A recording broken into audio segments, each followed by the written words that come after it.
We're getting started just a few minutes late, but we're going to go ahead and start. I'm going to call this meeting to order. The time is 6:32. Please stand and join us. Our Mayor Pro Tem will lead us in the flag salute. All right, if we can get, have everybody put your hand over your heart, and repeat after me. I pledge allegiance to the flag of the United States of America and to the republic for which it stands, one nation, under God, indivisible, with liberty and justice for all. Thank you. Thank you, Mayor Pro Tem. So we're going to go ahead and have roll call. Madam Clerk, please take roll. Councilmember Gama, Here. Mayor Pro Tem Lopez, Here. Mayor McQueen LaShawn. Here. Let the record reflect that Councilmember Perez and Councilmember Hernandez are absent. So we have an inspiration for tonight. Councilmember Hernandez was supposed to give the inspiration, but she provided it to me, and I'm going to read it in her absence. And we just want to continue to think about her as she's home. She lost her mother yesterday, I believe. Let's see. Make sure I get the right one.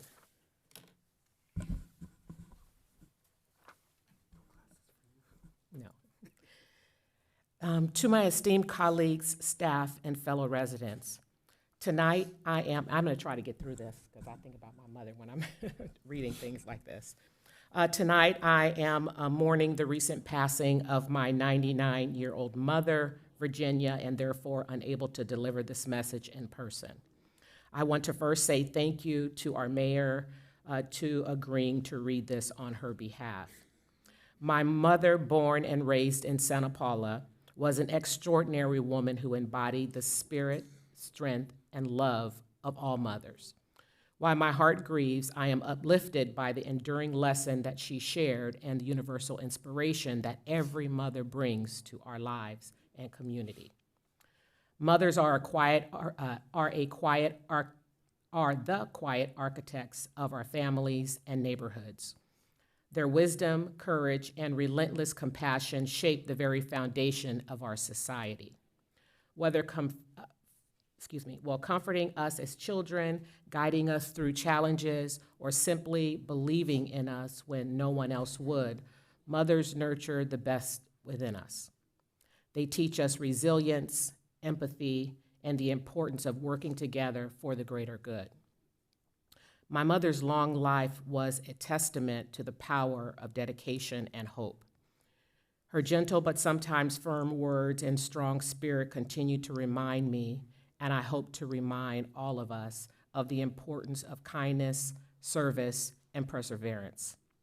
The legacy of mothers is mentioned and measured not only in years, but in the countless lives they touch and the communities they strengthen. As many of you know, a mother's sacrifice and love can echo throughout generations. I'd like to ask that we remember to always honor our mothers here in Port Hueneme and beyond. Let us celebrate their unwavering commitment, their nurturing hearts, and their role as the backbone of our families and community.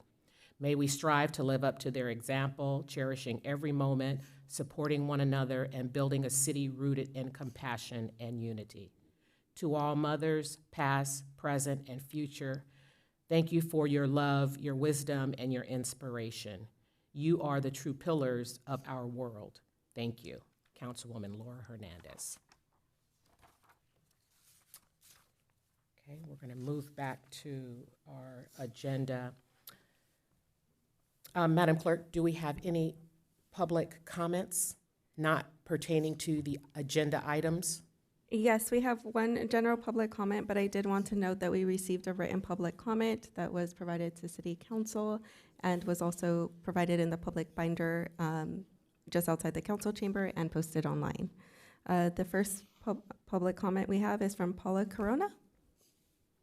Yes, you can come up to the podium.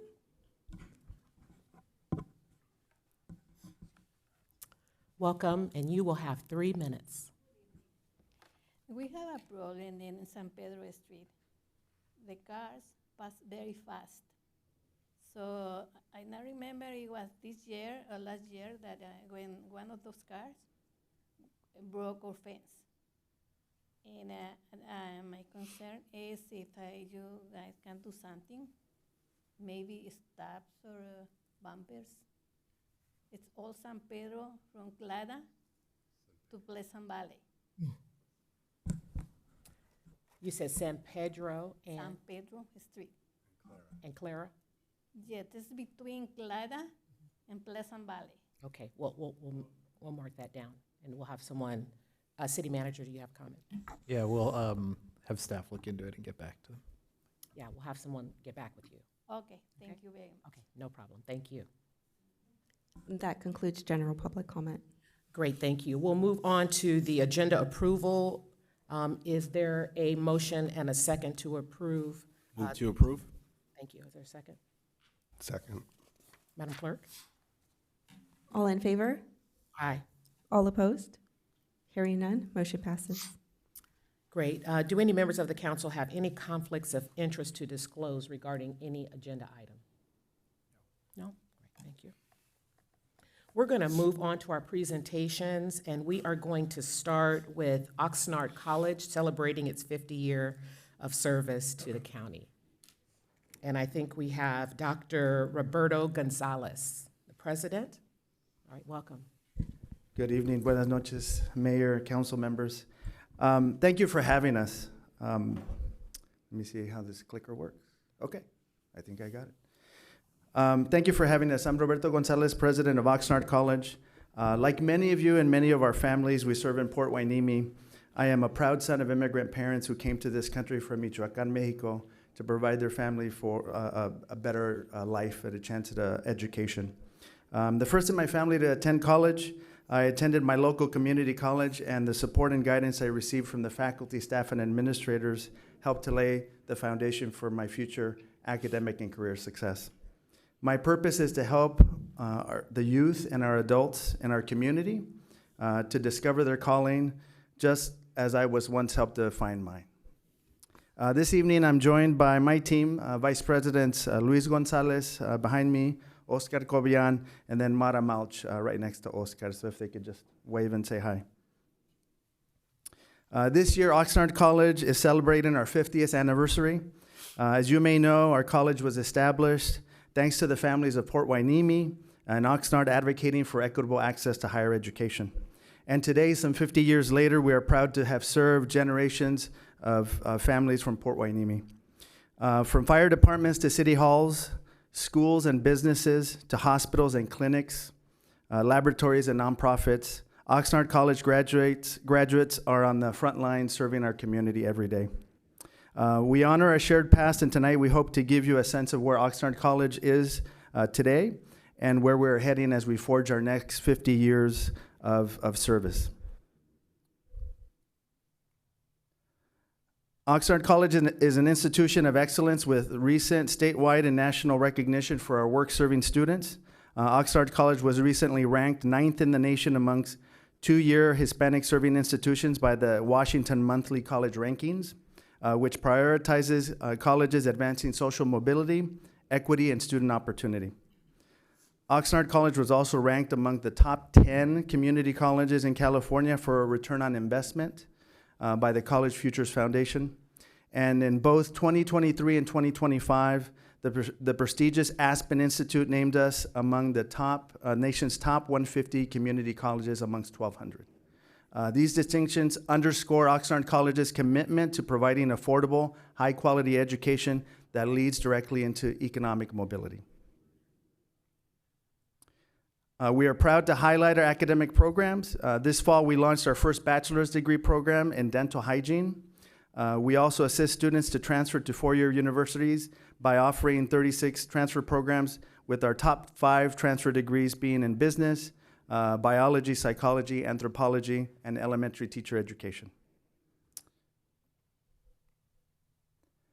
Oxnard College also offers 20 career education programs. The top 5 programs are business management, early childhood studies, dental hygiene, computer networking, information technology, and culinary arts.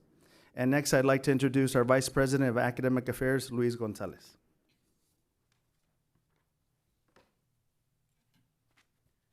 Thank you, President Gonzalez. Good evening. As President Gonzalez mentioned, Oxnard College continues to be recognized across the state for academic excellence and innovative programs both in transfer and career education.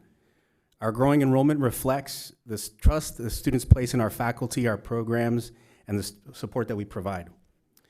Now we'd like to share our 2024 and 2025 enrollment data, which highlights who we serve and how our programs continue to thrive. Over the last academic year, Oxnard College reached a total enrollment of 12,484 students. That's a 9.45% increase over the prior year. This kind of growth is significant, especially at a time when many colleges across the state are still recovering from enrollment declines. It's a testament to the collective efforts of our faculty, our staff, our partners who continue to make Oxnard College a first choice destination for higher education. Of our total student body, 54% are female, 44% are male, representing a healthy balance across our programs and disciplines. And as a proud Hispanic serving institution, our student demographics mirror the diversity of our community.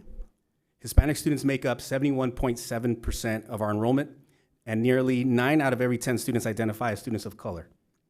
Our next largest groups are white students at 15.6% and Asian students at 6.1%. When we look at the age and enrollment status, the majority of our students, about 7,200, are in the traditional college age range of 18 to 24. However, nearly 88% of our students are part-time, which reminds us that most of our learners are balancing work, family, and school. This is why we continue to be flexible with our scheduling, online and evening options, and wraparound supports to ensure that every student, regardless of life circumstance, can succeed here at Oxnard College. One of our most exciting areas of growth is our dual enrollment program, which allows high school students to earn college credit while completing their diploma. This year, 1,142 high school students participated in dual enrollment, reflecting a 6.45% increase over the last year. And these results are possible thanks to strong partnerships with Hueneme, Oxnard, and Pacifica High School, to name a few.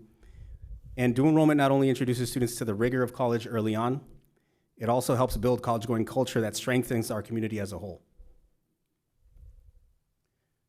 Two of our other programs deserve special recognition for their exceptional growth are our PACE and ESL programs.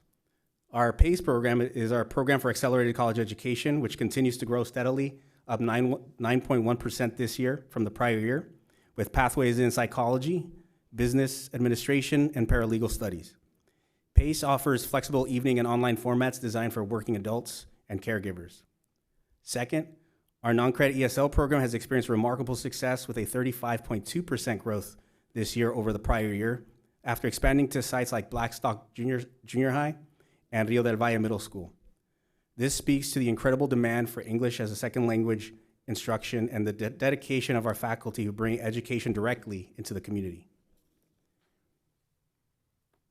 Together, these programs contributed to an overall 5.77% increase in headcount over the prior year, reinforcing that Oxnard College is not only growing, it's growing with a purpose.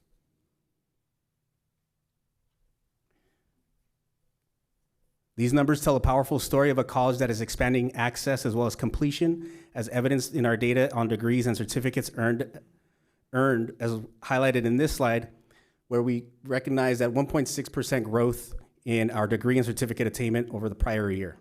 And to support our students to achieve their academic goals, we offer various support programs, and I'll turn it over to President Gonzalez to highlight a couple of those for us.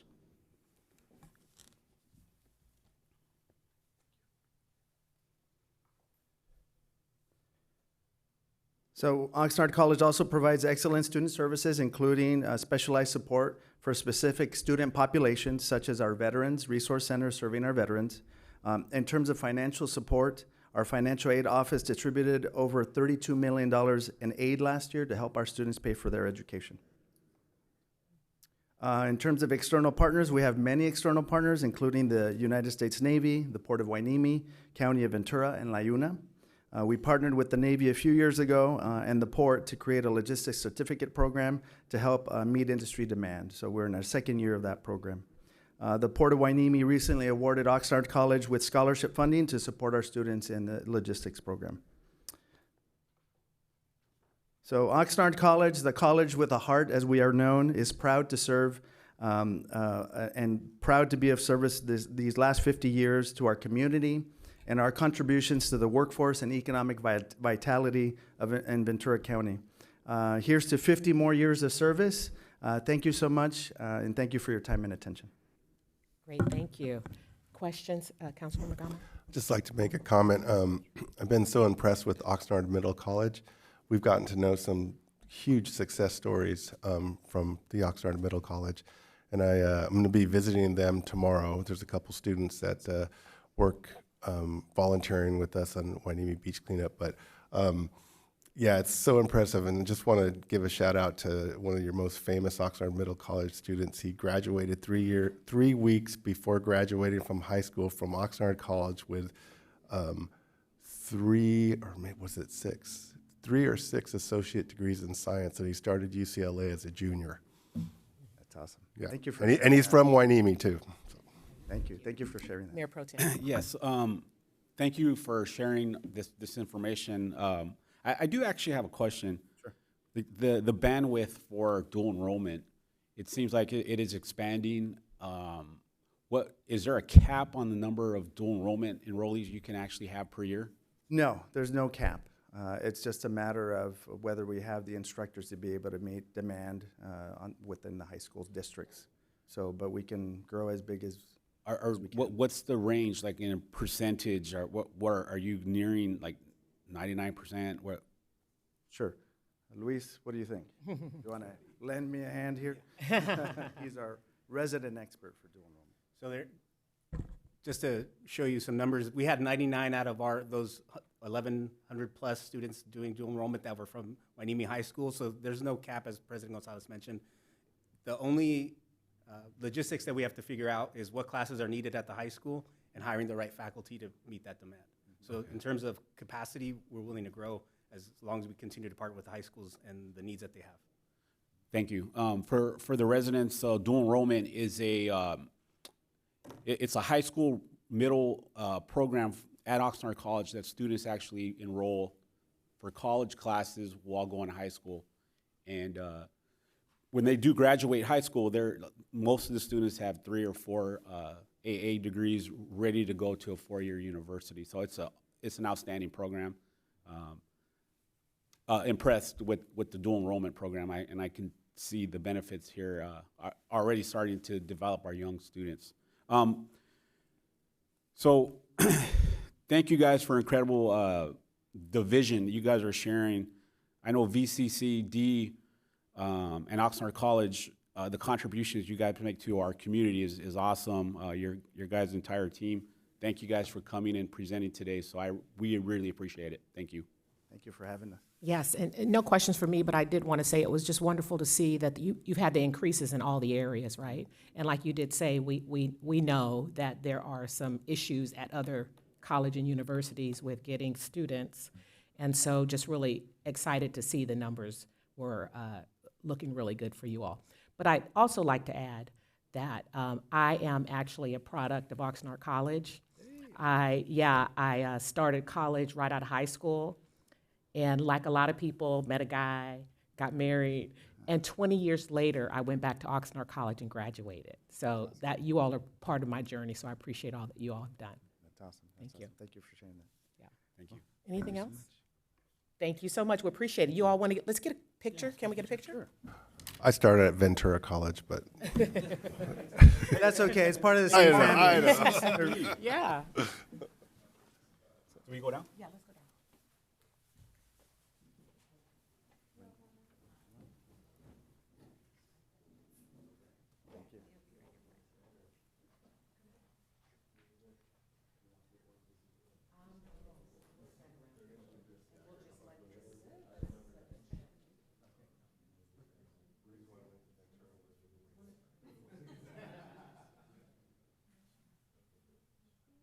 One, two, three.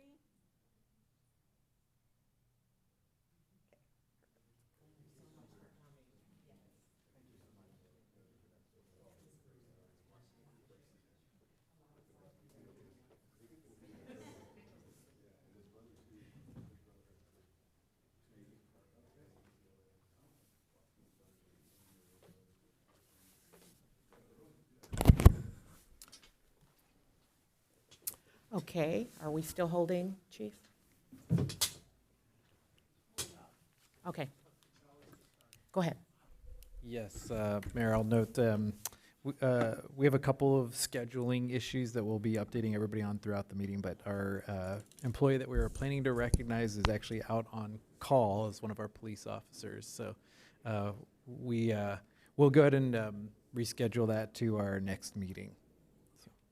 The chief. Okay, we'll move on.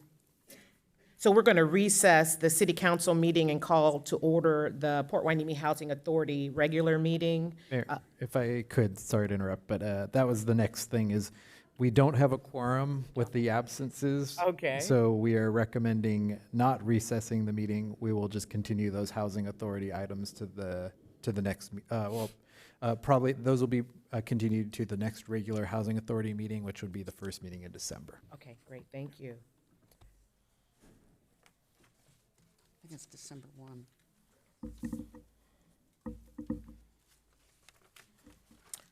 Okay, with that, we're going to move to the consent calendar. We will consider all items as routine, and they will be enacted in one motion unless a council member would like to remove an item. Is there a suggestion to pull any items from the consent calendar? I have one. Item 8. Okay, item 8. Anyone else? Okay, with that, we'll go ahead and approve items 1 through 7. Make Is there a, motion and a yeah, second? make a motion, 3 through 7. I'm sorry, 3 through 7. make a motion to approve items 3 through 7. Second. Great. Okay, all in favor? Aye. Aye. All opposed? Hearing none, motion passes. Okay, over to you, Mayor Pro Tem, for item number 8. Yes. Who's going to speak to it? I think we'll ask Charles Cable to answer any questions on this one.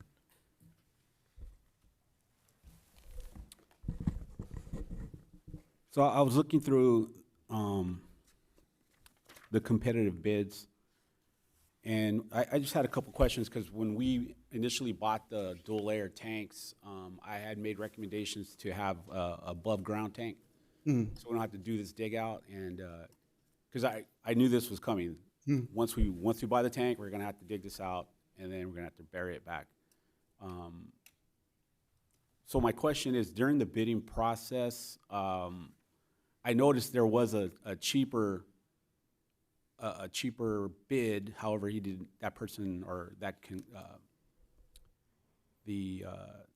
that business didn't win. That's correct. For the record, I'm Charles Cable. I'm the Deputy Public Works Director. And that bid was disqualified because it didn't include the addendum that we issued, Okay. taking into consideration groundwater. So that's pretty much, that was the reason. The other thing was they exceeded the 5% mobilization fee. They were supposed to be within 5% of the total cost for mobilization. So that's pretty standard, right? Yeah. Across the board? Yeah. All right. So the last question I have is the MP Environmental Services. How many bids have they won over the last, say, 5 years? Oh. I mean, just kind of curious on that. They have quite a few. They actually came to visit the site and look at it, just for logistics. I don't have that information with me, but they do have, we ask for references when they put bids in. All right. Okay. That was it. Okay, great. Thank you, Mr. Cable. Thank you. So can we get a motion and a second for item number 8? So moved. Second. Madam Clerk? All in favor? Aye. Aye. All opposed? Hearing none, motion passes. Great, thank you. We're going to move to our public hearing item. Hold on, let me get. Okay, Madam Clerk, do you have proof of publication as required by law and a complete file of reports and exhibits? Yes, Madam Mayor. And so will staff please present the report, and this is a consider introduction of an ordinance adding Chapter 10 to Article 5 of the Port Hueneme Municipal Code regulating short-term rentals. Staff? Thank you, Mayor. Yes, and This is a scheduled public hearing, so even though we're a little short-handed today, we'll hold this public hearing and we'll give the presentation and try to answer any questions and then open the public hearing for the public to provide feedback. I think preemptively, I'll note, because we don't have the full council today, I'm guessing when we get some of the feedback, we'll want to take some time and maybe continue the discussion to a meeting where we have the full council. But because it's a public hearing, I recommend we continue and get the public feedback and try to answer the questions that we know that we're hearing. So with that, I'll start the presentation and try to give just some background, starting with background on what is a short-term rental. A short-term rental is a renting of a property for less than 30 consecutive days. If it's rented for more than 30 days, it is a long-term rental, so it has to be less than 30 days.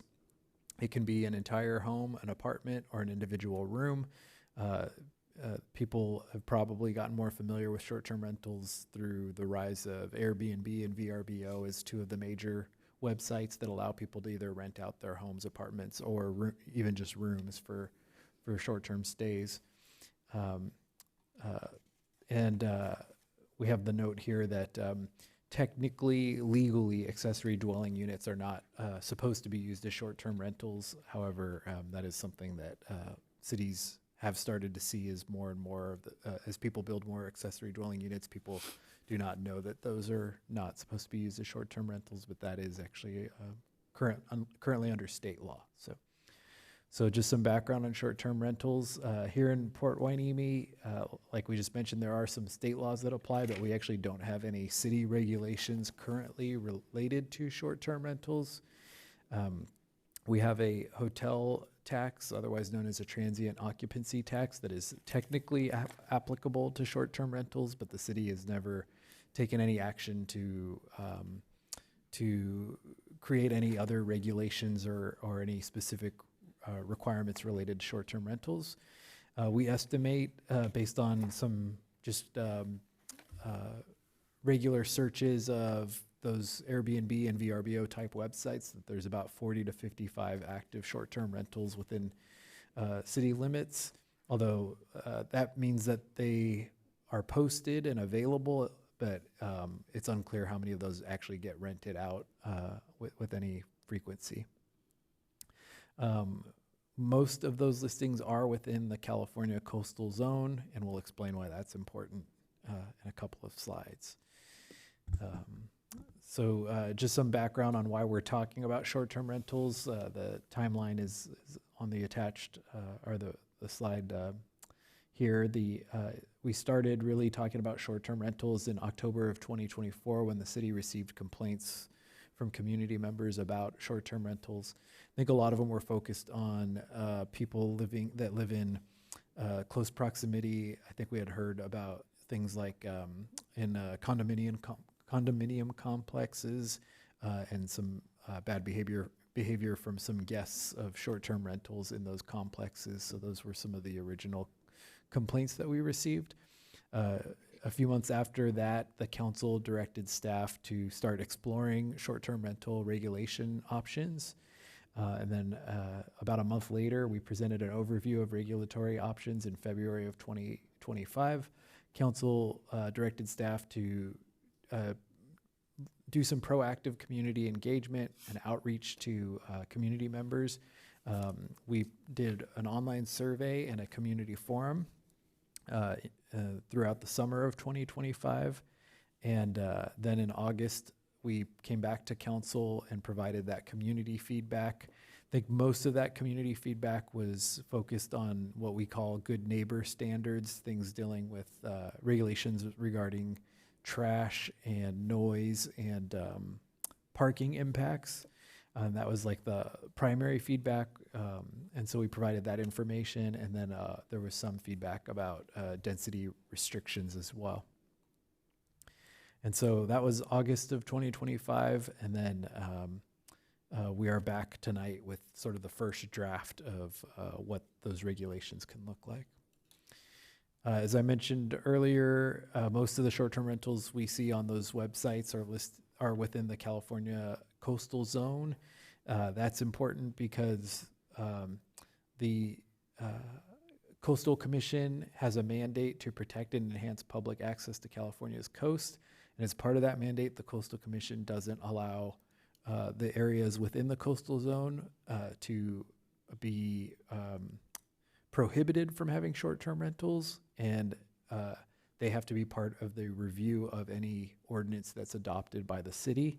And simply, they tend to not like too restrictive rules about short-term rentals. So that's something that we built into the regulations that we're proposing. And you can see here the blue stripe in the map. Everything that is basically on the ocean side of that blue line is coastal, which is a big percentage of our city. I think people tend to know that the area by Wainimi Beach is within the coastal zone, but because of the way we're sort of surrounded by the ocean, I think it surprises people that some of the areas further down on the other side of the base are also within the coastal zone. So we have several communities within the coastal zone and several neighborhoods that would be impacted by, or that we would be required to get approval from the Coastal Commission to implement regulations. So as we started, we looked first at what Coastal Commission approves, because we figured if we propose something and then Coastal Commission strikes it down, it's not useful. So we started with what does Coastal Commission typically approve. The Coastal Commission has approved regulations that limit the total number of short-term rentals by neighborhood or by a percentage ratio. The Coastal Commission has approved restricting certain housing types from use, such as, like we said earlier, the accessory dwelling units or affordable units that are prohibited by state law. They've approved capping occupancies, such as saying no more than X number of guests at any rental, and rental durations. They've approved requiring the 24-hour management or rapid response to complaints by property owners or representatives. And they've approved those parking, garbage, and noise standards that we refer to as the good neighbor standards. They've approved the requirement to require posting clear signage within 24 hour, with 24-hour contact information and operational rules. They've approved ensuring that the transient occupancy tax payment is paid, and then strong enforcement to violations of these rules. And so they've approved those, and so those really, when we get to the ordinance that we drafted, it looks very similar to this page in that we essentially proposed what we expected the Coastal Commission would support and approve so that we'd have consistent rules throughout the city. They don't approve total prohibitions, and then the stricter you get, sort of the more likely they are to not approve. So those are important to keep in mind. It's some limitations on what we would be able to otherwise do. And so we talked earlier about that timeline. That last step was the community engagement. As part of the community engagement, we did the online survey that resulted in 203 survey responses, which is a large amount of responses to an online survey. I would say on average we see maybe 50 to 75 responses. So this is definitely a topic that got more of a response than we typically see. And then we followed that up with a community forum that was held here at council chambers and was fairly full as well, and I would say had a better turnout than what we would typically see for a community forum on I think it was a Wednesday night, so fairly good turnout for that. And so at the last presentation, we summarized what we heard in those, but I think, again, the key concerns were those good neighbor standards, parking, trash, noise, accountability of the owners to respond and take care of issues, and strong support for the permitting process. We heard some feedback on having the 3-strike rule, where if somebody breaks rules more than 3 times, that the city would be able to have the ability to revoke permits if there's those issues. Strong support for TOT collection and strong support for the 24-hour local contact. And then I would say generally the feedback supported the moderate framework. We did have some comments from some neighbors of short-term rentals who wanted to go further with the hard cap on or a limitation on a firmer limitation on how many permits we issue, essentially guaranteeing fewer short-term rentals. But we noted at that time, and I think they understood that the more aggressive you get on those, the more likely it is that Coastal Commission won't approve that, and then you don't have a valid regulation at all. So I think we although we heard that a little bit, I think the group understood that the risk of that and that we weren't recommending that. So here's some more detail on the survey responses, just some more detail on exactly how many responses we had and from who. We did have primarily 176 homeowners, 19 renters, and 11 short-term rental operators. So definitely more homeowners than short-term rental operators. Although percentage-wise, if we estimate about, I think we had estimated 40, a little more than 40 short-term rentals. So that's actually about a quarter of the short-term rental operators that responded to that survey. And so this is more detail on the feedback we mentioned. And that last note there is that portion we mentioned about generally it was reasonable regulations, but then that stronger concern about the clustering of short-term rentals, particularly in the coastal zone. The fear is that, and I think we talked about this at council last time as well, is if you have a 10% cap across the city, that they could all be in the coastal zone, and the coastal zone could be much more overrun with short-term rentals. And I think that is a concern, but I think based on the current number we're seeing, we're not anywhere close to that happening.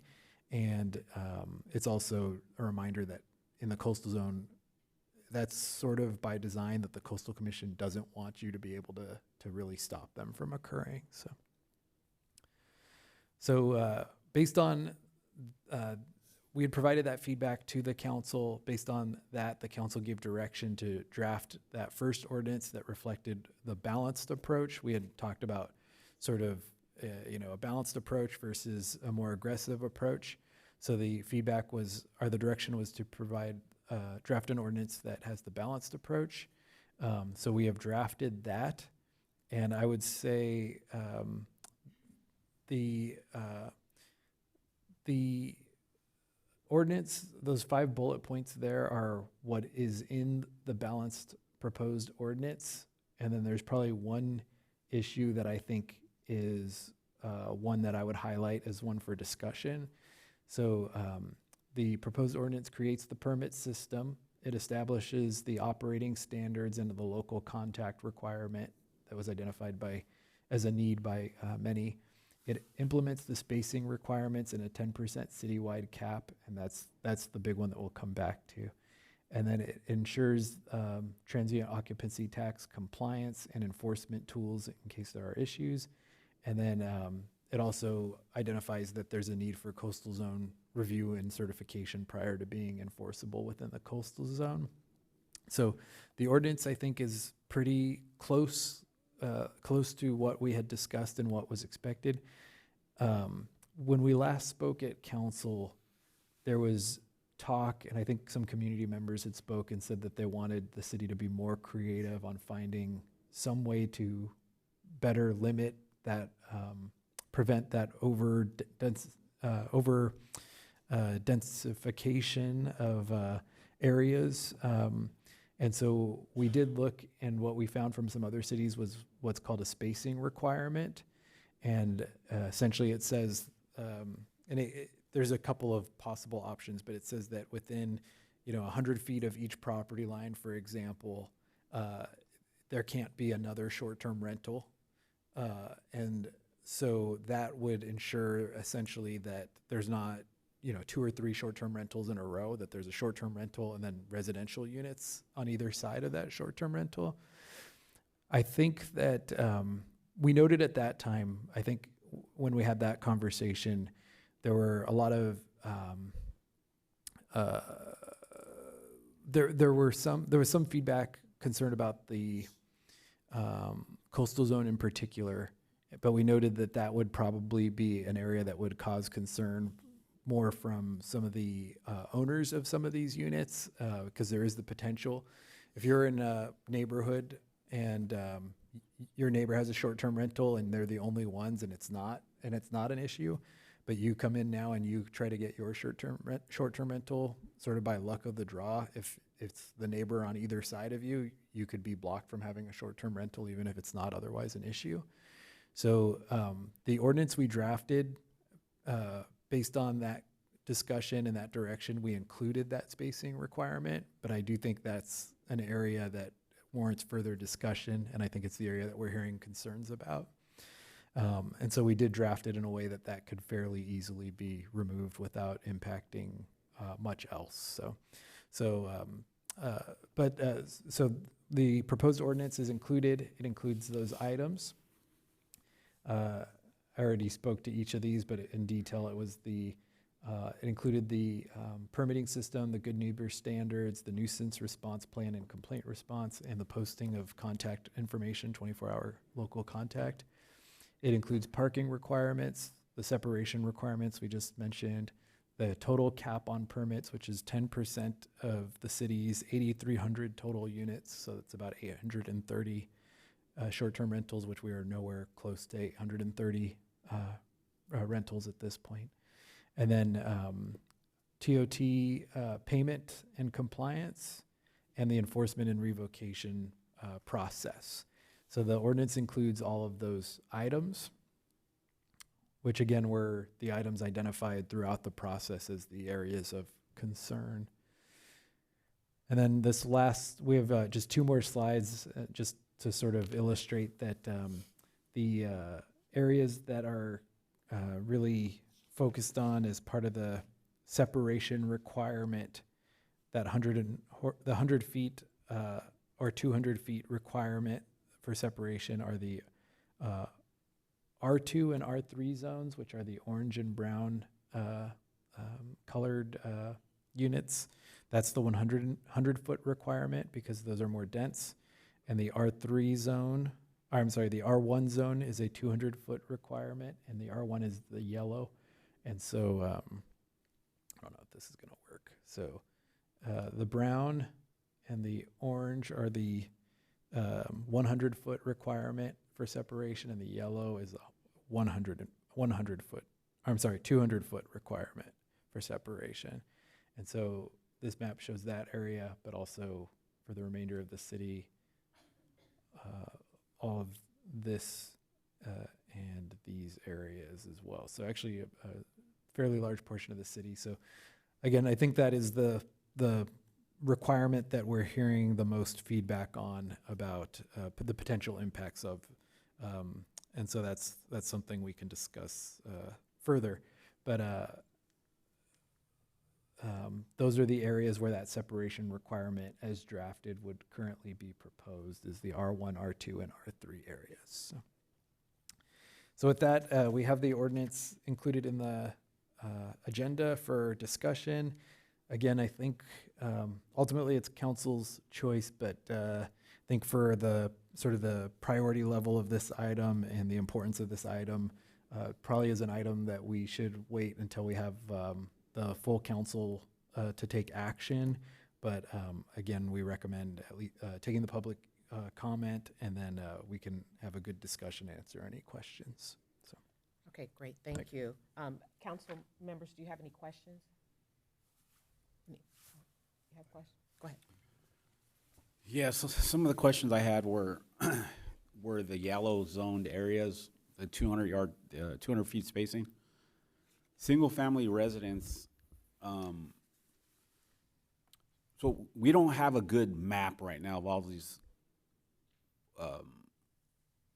short-term rentals, so it's kind of hard to see where they're densely populated, but we know they're within the coastal community. So if you have a single-family dwelling and the adjoining house is also an STR, I don't see a problem with that,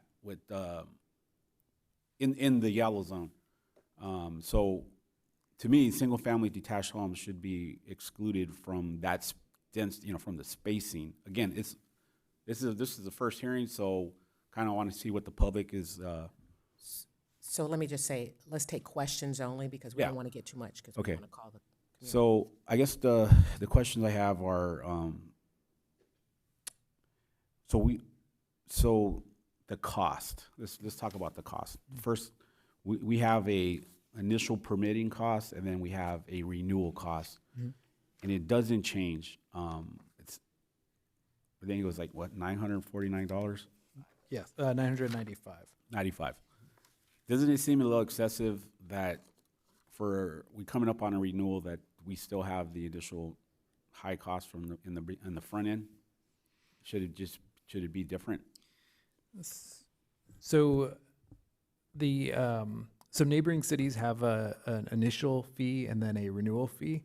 But I will point out, I think, and we've heard that from some people, but one thing that people haven't pointed out is that their initial fee is much higher than our $995 fee, and then their renewal fee is about the $995 fee. So you could look at it, and I think some people are saying, why isn't it cheaper, in subsequent years? But I think what we have proposed is trying to keep the cost low throughout. And so $995, just to give some background, that's about 8 hours of staff time when you consider cost of salary and benefits.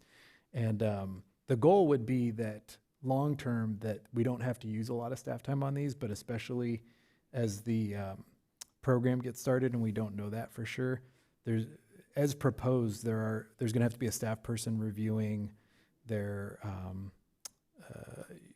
zoning, their looking at a map to make sure that there aren't other short-term rentals within those areas that we just talked about, potentially if those caps are approved. The staff person will have to review to make sure that they have the adequate parking requirement, that they have provided the posting and contact information, and get them set up to report TOT and all those. So I think it's actually, there's a reason, I think, why the cities around us are actually charging a higher amount than that. And so we tried to propose trying to keep it simple and keep the fee lower. But I think, frankly, it's going to be one of those things where after we try it for a year, we'll know if the costs need to be adjusted one way or the other. Okay, got it. So there's a requirement for the signage as well. Yeah. Do we have a standard signage that we want the signs to look like, or are we going to provide the signs, or how are we going to move on that? That's an example where we'd have to create that, and so that's something we'd have to have a staff person do. So During the cost permitting would cover all that. process, they would get the sign. Yeah, and it's similar when we have development projects, for example, like cities will create signs for, everybody has seen when you walk by a building and it tells you, the city has given a permit to this building to be remodeled. What we've done is created similar signs for specific to short-term rentals. Okay, and the rest I have comments, so I'll wait. Okay, great. Thank you. Councilmember Gama. Yes, how is the city going to monitor occupancy? The same way we're going to monitor everything on these, which is somebody will file a complaint, right? We're not going to, we won't have proactive enforcement. Well, I mean, let me say it differently. Let's say we have a STR that's super popular, renting out all the time. How do we monitor their occupancy? In other words, so that we're ensure that we're getting the TOT that we. Okay, so not the occupancy in the number of people, but occupancy in number of times the unit is rented. Yes, so that we could collect the revenue that would be owed to us. Because, Yeah. if, because I guess it's going to be self-reporting. Well, so there's a little positive development with that, and the answer was that that was very difficult to do, and cities were struggling with that. But there actually was, there is a state bill that's, I believe, just got signed, but I'd have to double check, where now the state is going to force, and Joan can explain it better than me, but the state's going to require Airbnb and VRBO to provide data to cities, which was not something that had been done up until, I think that bill went into, or got signed like a month ago after all this time. I think that Mr. Vega is absolutely correct. In the past, in order to really ensure compliance, a city would have to file a nuisance lawsuit against the property owner following complaints from party houses, disruptions to the community, and someone would file a complaint, the city would file a lawsuit for nuisance and nuisance abatement, and they would end up having to issue, the city would issue a subpoena, whether it's to Airbnb, VRBO, and also to the property owner. Now with this new bill, Airbnb and VRBO, and I'm not aware of any others, but those are the biggies, are mandated to report to the local jurisdictions what rentals have occurred in their jurisdiction. So that'll make it easier for the city to track. Is what percentage of short-term rentals go through Airbnb or one of these booking sites? Yeah, most of them. Most of them. Yeah, you're not going to get a precise number because no one knows what's on the black market, but it's most of them. And typically with cities, you know, one of the questions that always comes up is how do you know you're catching all of them? And you won't. But if you identify all of them that are operating through Airbnb and VRBO, then you know you're getting most of them. You know, and I can give you an example from my experience. If somebody has owned a house for 50 years and already has word of mouth and already knows who's renting that house for a week every month during the summer, you know, then you're not going to stop that because no one will know because they have their private network built. But over time, there are fewer and fewer of those, and most of them go through Airbnb or VRBO. So if you're addressing those, you're catching most of them. So, and sort of preventing it from, one of the issues with short-term rentals is, and one of the reasons people advocate for these things is you're trying to stop the city from losing its residential community character. So you're not going to stop everyone, but you're trying to address enough of the issue that the community character stays the same, that most of your neighbors, you know, and those types of things. So, but the bill that I believe was just passed is a tool that's going to really help cities to do that. And I just want to highlight that the other fact is the fact that the state just passed that bill tells you this is not something that only we are struggling with. It's something that every city right now is dealing with. And so it really is, we're not unique in this being a concern. One question, City Manager, when you mentioned earlier that you were looking at possibly removing the spacing separation portion, do you mean removing it altogether, or do you mean go back and look at it and see if there's some adjustments that can be made? So it's council's decision. The direction was to include something along those lines, so we drafted something along those lines. Yeah. But I think at that time, we noted that that's going to be the requirement that is potentially going to stop somebody from having a short-term rental that potentially doesn't have any other problems, right? Other than they're just too close to somebody else who has one. And so we sort of expected that that would be an area of concern. So I guess I would say I haven't heard an argument of why that's a critical feature. One thing that I'm trying to remind everybody is, you know, we can move forward with an ordinance now, and if there's one issue that everybody's not comfortable with, we can always come back, you know, and address that if and when it becomes an issue. But that is an area, and I guess, you know, we have speakers here tonight, so if there's speakers who feel strongly and want to explain why that is critical, they will do that. But That was the one area that we had said at that time that we thought there was also a chance that Coastal Commission wouldn't approve that. So that's probably the one thing that we're not confident on right now. So, so you just referenced the Coastal Commission. Mhm. So, do you know if anybody asking the question around that area from the Coastal Commission? In our area, no. Just period. Okay, Coastal Commission has had cities apply with separation requirements. That have been approved? That part isn't so clear. Okay. And in fact, I think when we spoke last meeting, I think a speaker said Ventura had gotten theirs approved. And then I think we found out afterwards that Ventura submitted it to Coastal Commission, but it hasn't been approved yet. Okay. So I don't think it's clear that the Coastal Commission has approved Okay, that great. type of requirement. Okay, I got one. go right ahead. I'm having a little difficulty recalling how, as a council, we came to the separation idea. Can you, I know you just tried to explain it, but I'm trying to understand, like, how did we make the turn and I think the conversation was, we basically talked about all the other requirements that are in the ordinance but the conversation, I think we had some speakers who said that they lived in an area where it would be particularly densely populated with short-term rentals. And so that 10% cap that might help somewhere else wouldn't help in their neighborhood. And so that was the conversation. And so, like I said a minute ago, and I think somebody had said that Ventura had just approved the separation, or another city had approved a separation requirement. So they asked if the city would consider that, and that was included in the direction. As I said a moment ago, I think we then found out that the example cited hasn't been approved by Coastal Commission yet, so there's a risk that it wouldn't be approved. And then I think we've also heard some feedback from sort of maybe some of the proponents of short-term rentals saying that portion in particular causes some concern.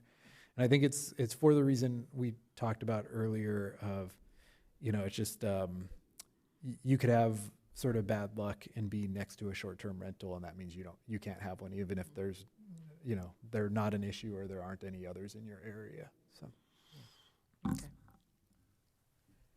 Okay, so we will now open the public hearing. The time is 7:29. Are there any public comments regarding this item? Yes, Madam Mayor, and because this is a public hearing, I just wanted to note one of the written public comments received was for this item. But first we have Paul Quigley.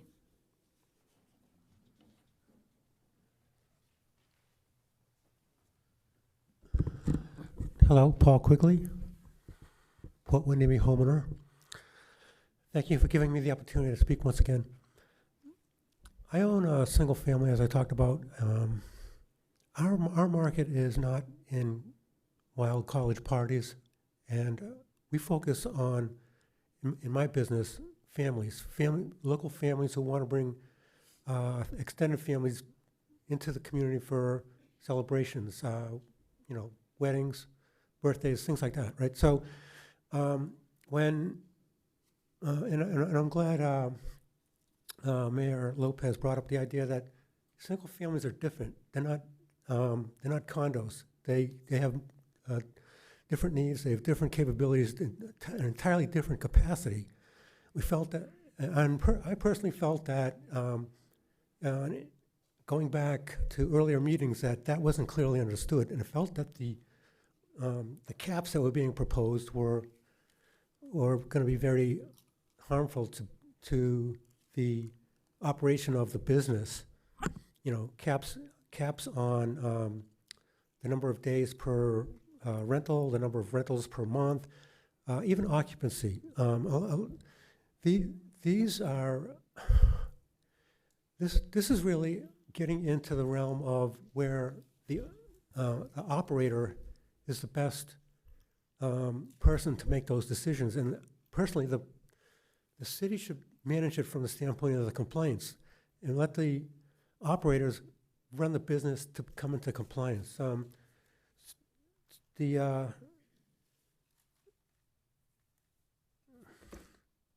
So to try to bring home the idea that we're different, we got this organization here, called strfreedom.org. You probably heard about us already. So we want to make sure that it's clear on what our business goals are. That is supporting the family. It's not supporting wild college parties. And we took, personally, I took deep offense at that. And so I'm glad that the conversation has evolved more toward this idea that single families are different. They need to be managed differently. I would strongly urge that the city focus more on the global complaints and try to refrain from running these businesses with these draconian caps. Thank you. Thank you.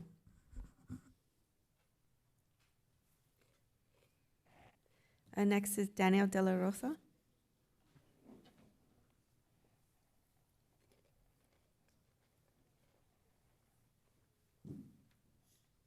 How's it going, guys?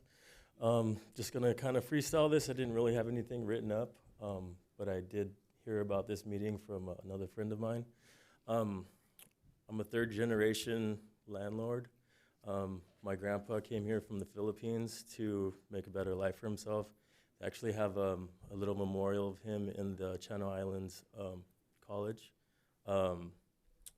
He was helping other immigrants come and giving them housing over here where La Gloria is, kind of by, the bus station in Oxnard. He helped my dad have rental properties. My dad has about a dozen of them now. And now I have 6 rental properties. I'm a 10-year super host on Airbnb. I just turned 42. I have a very good account, and I keep it really cool with my neighbors. Every holiday I'm dropping them off pies, asking them if they need any help. They see a lot of guests coming in and out. So I think, a lot of problems maybe that you guys are hearing about are maybe the host not being open with what they're doing, and, other people have, other types of problems with them. All of my places have, their own parking spot, and, they're limited on how many guests could come in. I don't want to host parties or anything. So going back to the regulating the persons coming in, it's kind of up to the host to say, why are you coming on this trip? This place isn't available for parties. I could only host 4 people at a time. I have 1 parking spot. You got to kind of be proactive with your listing. I want to say thank you guys. I know we've never met before, but like I said, I'm a 10-year host. I've traveled all around the world. This business changed my whole life. I do it full-time now. I used to do Uber and Lyft full-time. I have 14,000 rides on each of those apps, and this has enabled me to kind of, step up and then follow what my parents, my dad, and my grandpa have done. Just this type of business has changed my whole life. Out of the 14 STRs that you guys are getting, the TOT tax payments on, I'm paying 6 of those. So I've always been in compliance. And, I would like to stay in business if possible. It's a really good thing that's happened to me. I know we're a really business-friendly city. We have the Green Mile, all the marijuana dispensaries, and compared to Oxnard and Ventura, with their 100-day cap and all that, I still really appreciate the fact that I could do it, out on my own terms. So I just wanted to kind of be proactive and let you guys know that, there's a good story behind this type of business. Thank you for hearing me out. We have one question. Hold on just a second. Sure. So I understood you to say that you have 6 STRs in Wainimi. Yes, sir. Are they in close proximity to each other? They're all over 100 feet from each other. And what is your feeling about the spacing? The spacing is good. I mean, in terms of if we were to include the spacing requirement in our ordinance.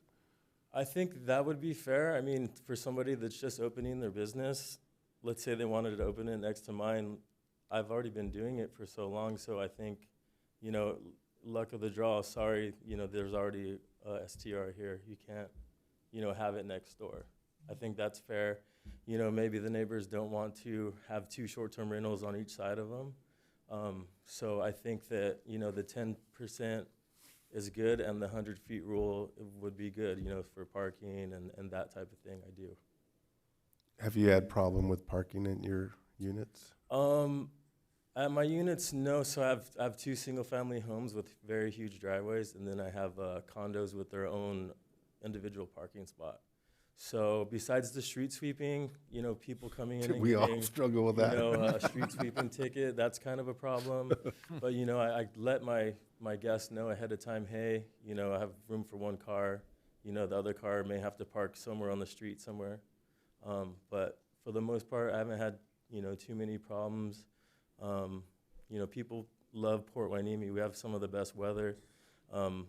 They call it the French Riviera. It's kind of the same.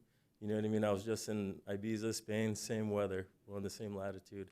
It's just a beautiful place. People love our city, and we're lucky to live here. Thank you. Great, thank you. Okay. Thank you. Thank you, guys. Don Durazo.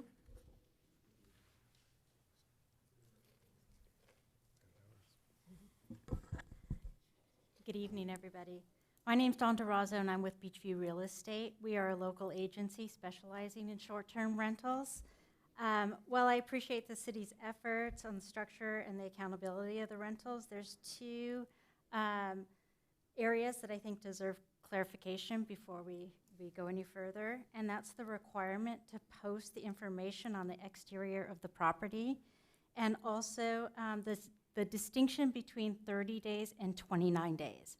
So first, the exterior posting, requiring an operator to post something outside of their home with permit details and contact information. I get the enforcement issue. I get that it's the practicality of it, but it puts a target on that home. It clearly says that this is transient occupancy, and it opens it up for vandalism and theft. So I would encourage, instead of having that exterior posting, is to maybe issue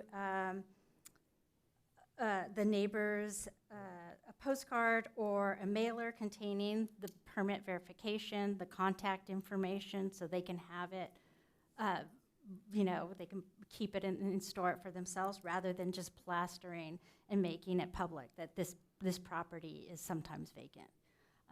With our coastal, community, that everybody's walking and out, and it's super visible, and it just leaves the property exposed. Secondly, the 30-day rule. The ordinance defines short-term rentals 30 days or less. On the platforms for short-term rentals, Vrbo, Airbnb, Booking.com, there's several of them. They deal in nights. So a 29-night stay is equivalent to 30 days. Your operator that is researching all of this and pulling that data from Airbnb and Vrbo is dinging people for posting 29 nights. And I've had several conversations with him. It's the same duration of time, because 29 nights equals 30 days. So we need to get that clear in the ordinance that that's the same amount of time, so that we're not getting owners and property managers notices that they're not in compliance. They're not trying to evade TOT. It's just that's how it is. And that's it. So I think with both of these two adjustments, I think that we will be good to go. I also agree with the gentleman that spoke right before me. As an operator, you need to vet your guests that come in. Why you come in, here it is, this is the parking, and really make sure that they know what they're in for. Thank you for your time. Great, thank you. David Scribner.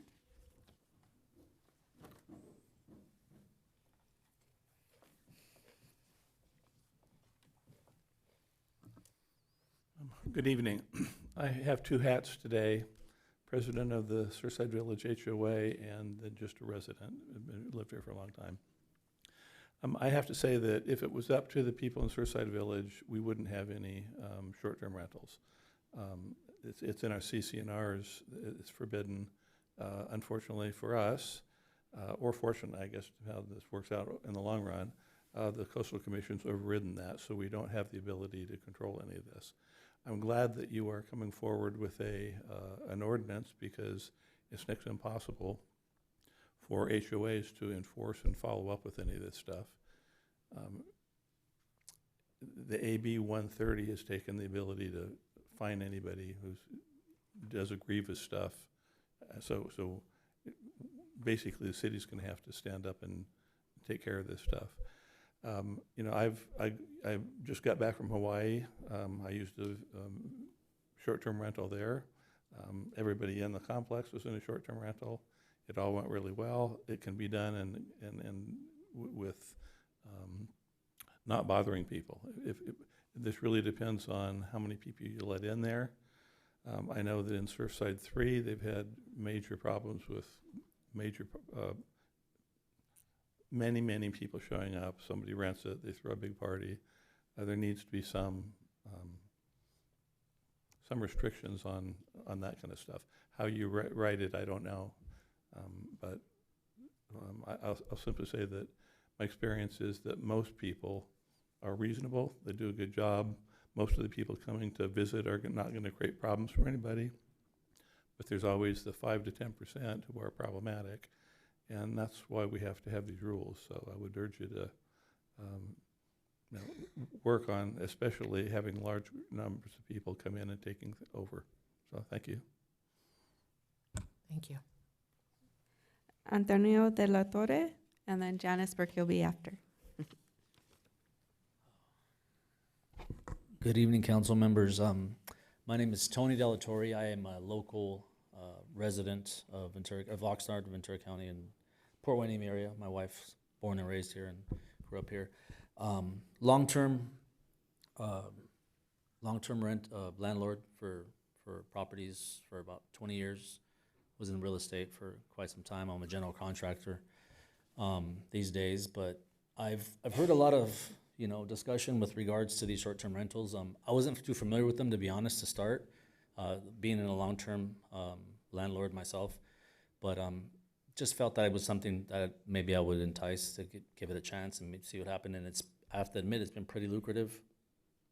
I do like the fact that with a short-term rental, you get quality renters / clients, whatever you want to call them, as far as the short-term renters that come through. We do screen them. There's very much incentive for them to be upstanding renters, and for the most part, we've had no issues because we don't allow parties. That's one of the first things that's on our bylaws. No parties, no loud nuisances. For neighbors, we're considerate of neighbors. I have an elderly neighbor that lives next to me, and I do everything I can to make sure that I'm being courteous to them. As far as that goes. And as far as the numbers go, it does sound like, from the research I've done, I think it's less than 1%, right? Less than 1% of the community in Port Hueneme are STRs, short-term rentals, and that's kind of where I felt that I'm not one to come up here and, usually speak on things that I don't have too much information on, but I have done some research. They do create jobs. We have house cleaners that are, retired. Maybe Social Security is not enough for them, possibly. I don't know. But it does create, landscaper jobs. It brings in revenues for small businesses, for some of these restaurants here locally, coffee shops. I'm sure as small businesses, if anyone's a small business owner, these times economically are tough, for everybody. We're all just treading water, That's what we're trying to do. But, to make a point, it's just, I hope the city council, takes into consideration that we are the minority. We're like less than 1%. So our voice is not going to be as big as some of these other groups or advocates for some of these issues that they're concerns. But I really do hope that we open the doors for Port Hueneme, which I've always, the way I like to explain Port Hueneme is it's a hidden gem. It's a small community. It's beautiful. There's just beautiful scenery here. The people are, old school. I know we want to keep it clean, nice, safe. I get all that, but again, I really hope we do what's fair and what's right for the city. Okay, so thank you again for your time. Great, thank you.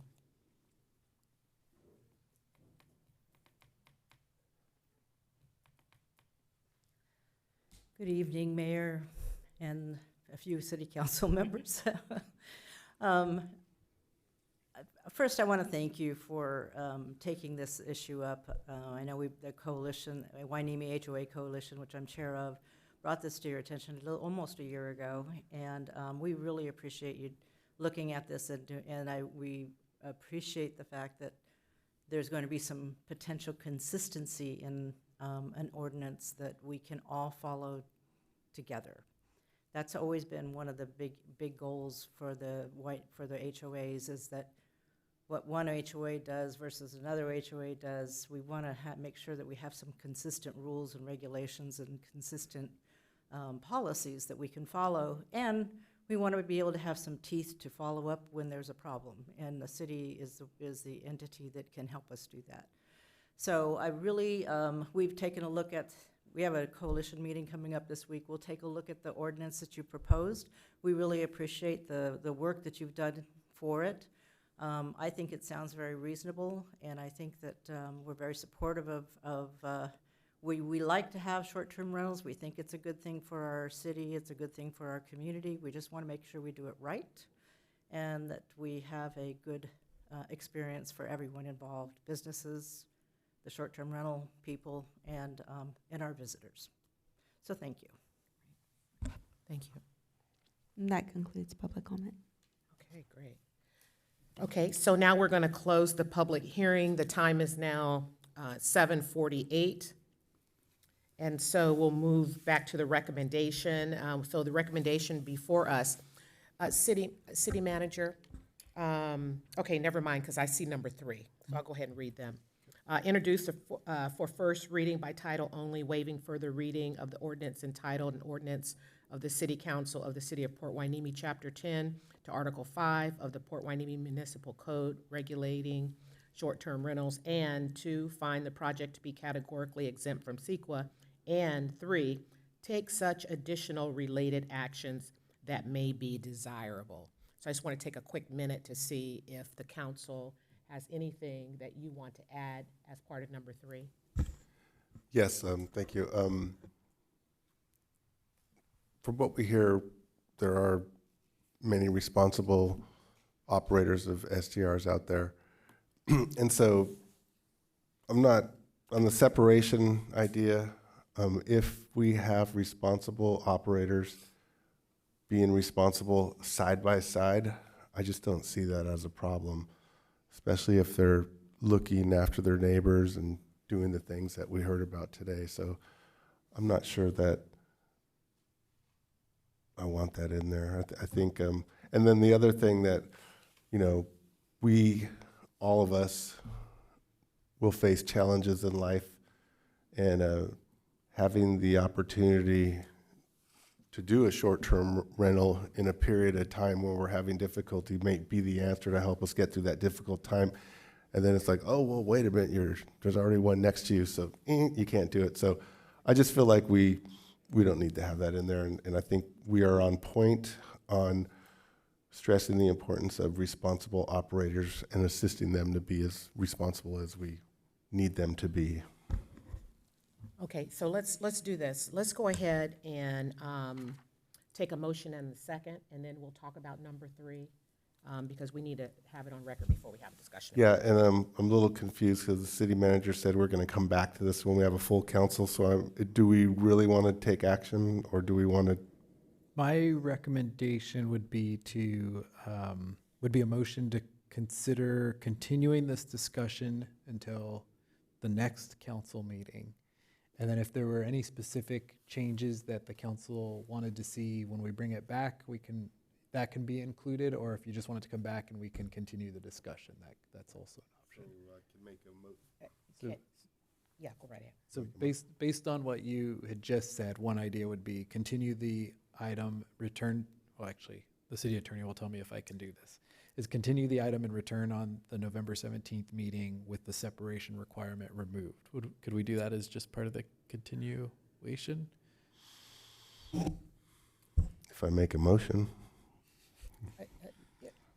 The reason why I'm looking at the city attorney is because it's a notice public hearing, so there are some specific requirements about what you can change and what you can't change. Yeah, so that's what I'm thinking, that it's preferable to just continue the item and then deal with it at the next meeting. So not make any changes. That's correct. In the Not make meantime. any changes. Yeah. So I'd like to make a motion to continue this item to our next meeting when we have a full council. And it sounds like, thank you. And it sounds like, we heard some comments like it sounds like the HOAs are gonna have more feedback and things like that at that time too, so. I think we got a second. This is gonna be the November 17th meeting. Yes, it's continued. We Okay. don't need to renotice it. We do not need to renotice it, but we will post the notice outside on the City Hall front. Cool, thank you. Okay, is there a second? I second it. Oh, you did? Okay. Any further discussion? Yes. Further discussion? Go ahead. Yeah, so, Pro Tem. one of the residents made a valid point about, the standard signage. Maybe we could look at a, scan reader on a window they could post somewhere where, that information can be brought up. I mean, people are not gonna know what it is, but at least it's somewhere within, if a resident wants to file a complaint on someone and get that information, that person has access to it. It's a thought.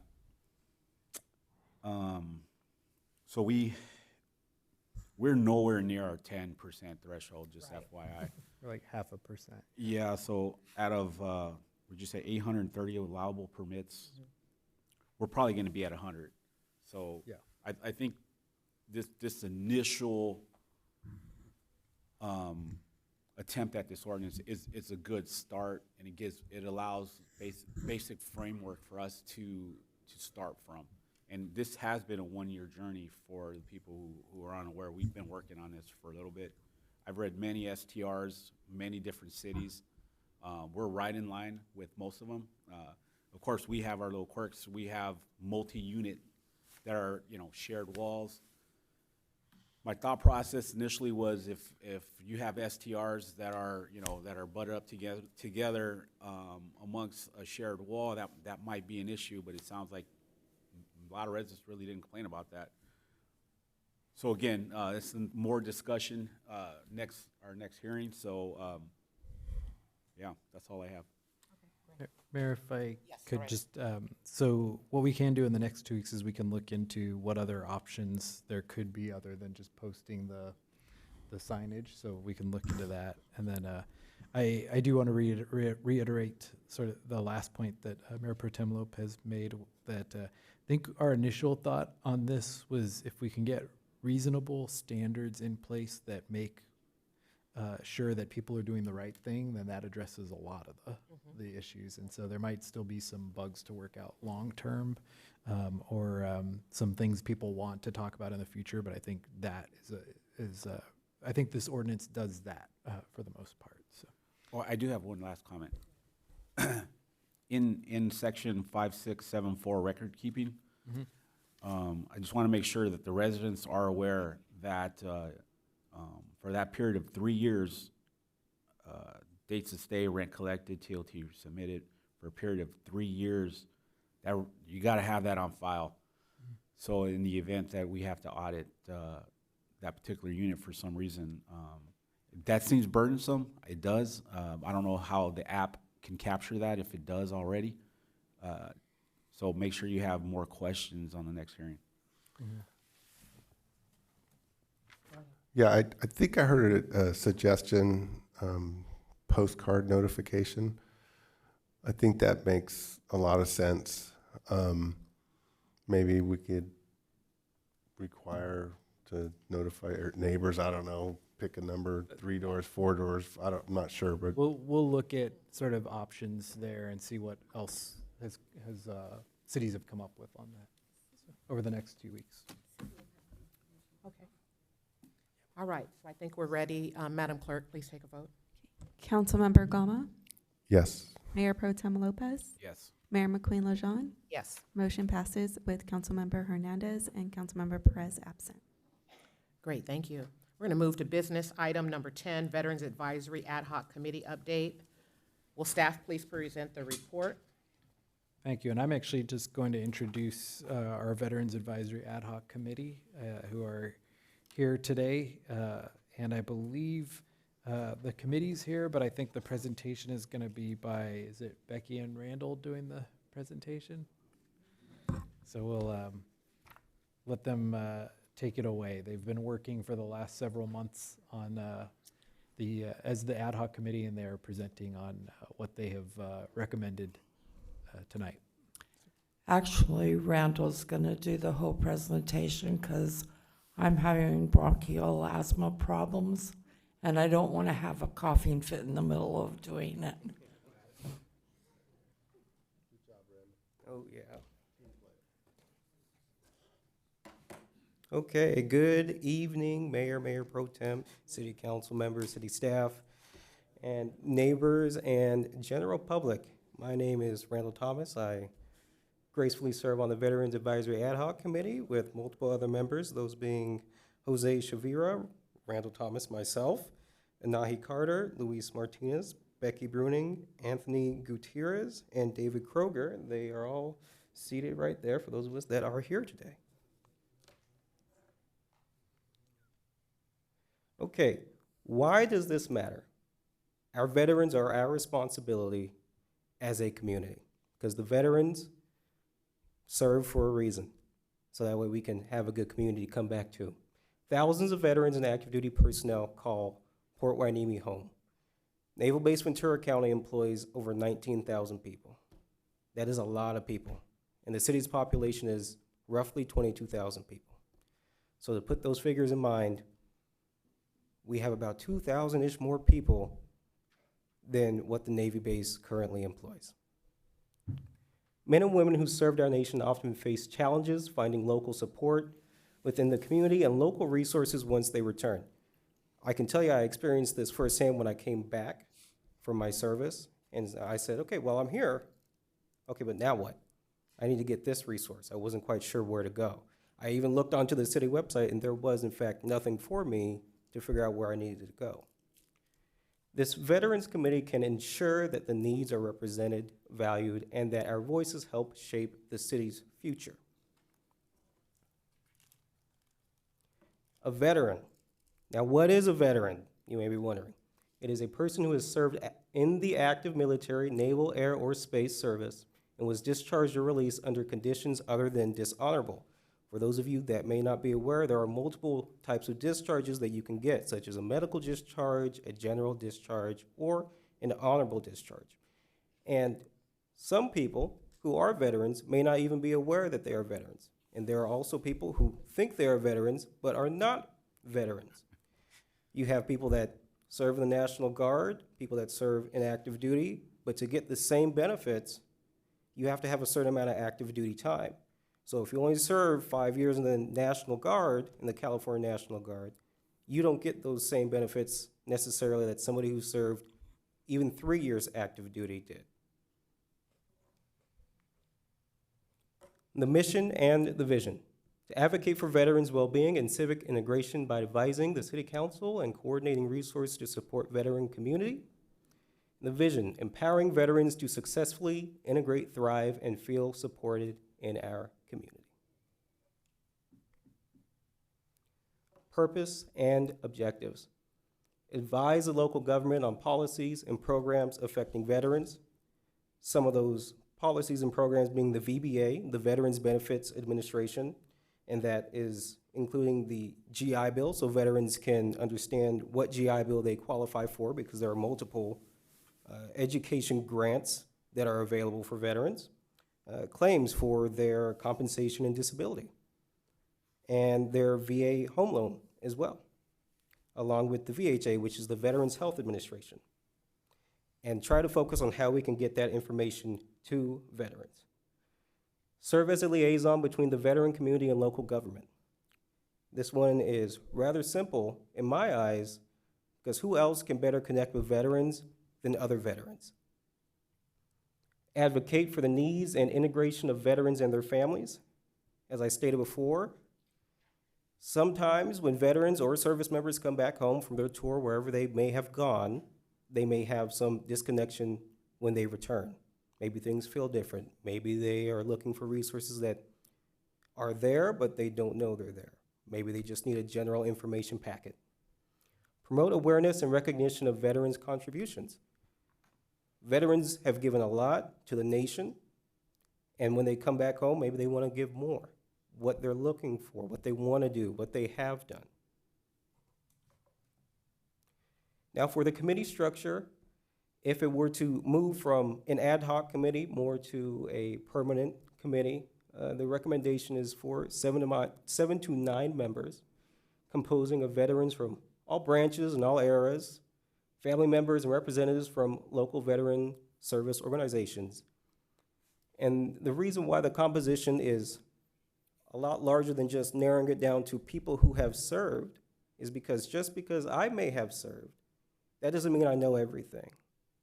There may be somebody who is married to a service member that has more information than I do about anything that has to do with the VA, or somebody who is affiliated with the military because they work at the Naval Base Ventura County. And having the meetings be monthly and open to the public so that way anyone can come, whether they're a veteran or not. Guarantee everybody in this room knows at least one veteran, and they can give that information out that they gather from the meeting that they attend. Now, for responsibilities of providing recommendation on veteran-related policies and programs, because those can change quite often, and programs change, programs get cut, new programs get funded. Organize and support events honoring veterans, such as the Veterans Day and Memorial Day ceremonies that this city holds, as well as recognizing other days that are related to the military, such as Armed Forces Day, which most people don't know is an actual day. Collaborate with the local organizations to address our veterans' needs, those being primarily for us, the VFW, or the American Legions that are in multiple cities in this county. And to monitor and report on veterans within our community, and that's not to say I'm gonna gather all the information I can because I know you're a veteran here, but to come to us, because like I said before, veterans will be able to connect easier with other veterans because they will be able to understand their needs better than somebody who is not a veteran, or aware, or perhaps working with the veteran or the military. Now, the benefits to Port Hueneme. Specifically for this city, around 6,800 military-affiliated residents are in this city. Once again, that is not just people who serve, but people who work on the base. Enhance the city's reputation as a military-friendly community, which I think, and my fellow ad hoc committee advisors think, is a really positive thing for us, considering that this is the only city that is actually attached to a military base. And that military base, like I said, employs around 19,000 people between Port Hueneme, Point Mugu, and San Nicolas Island. That is Naval Base Ventura County. Build civic pride and inclusivity by ensuring our veterans are seen, heard, and involved. Help provide the City Council with veteran-informed perspectives for better decision-making in terms of perhaps veteran projects that want to be approved and put within the city. And foster collaboration with other cities through shared veteran initiatives and best practices.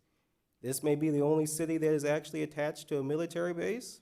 However, veterans live all throughout this county.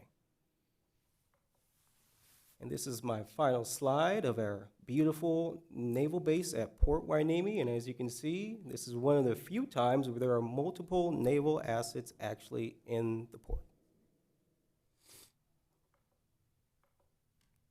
That is it for me. Questions? Any questions? Yeah. Yeah, go right ahead. So you, in your report, you said anywhere between 7 to 9. So if we form a committee, if this transitions to a committee, we're gonna have to nail down a number. Is 7 good? Is 7 a good number, or is that too restrictive? Or is 9 a better number? What I believe that we came up with 7 was our preferred number. So that way, and that's the current making up of the commission as it stands. Okay. So your recommendation is to move forward to a actual Veterans Advisory Committee to actually stand up a committee, correct? Yes, that is correct. All right, that's all I got. Okay, a couple of questions regarding service, right? So you mentioned the VFW, you mentioned American Legion. We know we have the base across the street that provides service. How is this committee going to, is there a piece of a pie that you all will be working with? How are you going to ensure there's not a duplication of efforts, or that you're pulling people from programs that are already established for military? How are you going to, have you talked about that? That's not something we've been able to necessarily nail down Okay. exactly. I think that's the answer. Yes. And I do want to go back to, so you asked some questions about ad hoc versus advisory. Just want to make sure everybody knows what that means, right? Does everybody know what that means? At the committee? You all have had the conversation?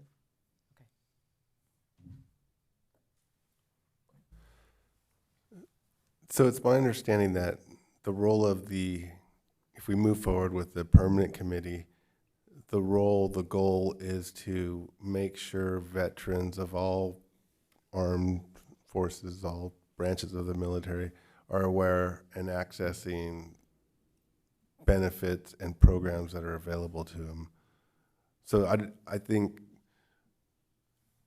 think it's a duplicate effort, but I do think it's trying to fill in the gaps and make sure people are aware. Is that accurate? Yes, that is accurate, because the VA, the Veterans Administration, does have their information out there, but how well they get it out there to those veterans can be a bit of a gray area. And then I really like the comment about like maybe a spouse of a veteran comes forward and says, hey, but we had this issue, that issue, can you help us with that? So I think that's a really good addition to the committee, because it does, having a veteran, it affects the family, and that family could have children and so forth. So really appreciate that aspect of it. I have a couple things here. So the County of Ventura also has a lot of veteran meetings that they hold monthly, and it would be wise that someone on the committee would go to bring that information back and to present during the committee meeting, because there is a lot of services out there, but I feel like none of the services are being brought to the city and to discuss what's available out there, right? And so to me, this is the good forum for it. On the next agenda item, I'm not going to speak too much of it. There is a veteran banner program that this committee can run with, and to nail down the intricate details that we need veterans to actually look at is this a viable plan? So there is a need for this, anywhere from Veterans Day, to helping the city come up with a better way.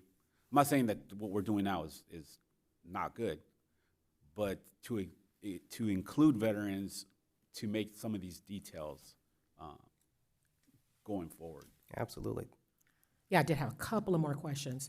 So in your presentation, you mentioned, Port Hueneme, but then you said other cities don't have this, so there's all these other people. My question to you is the intent I thought the intent was to be focused on the city of Port Hueneme. Yes, the intent is to be focused on Port Hueneme. Okay, and just one more question. I asked it, and I probably should have went a little further.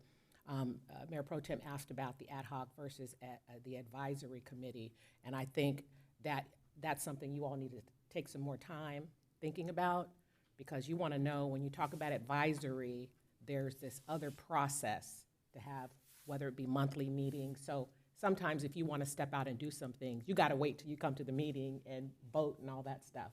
So that may be a hinder.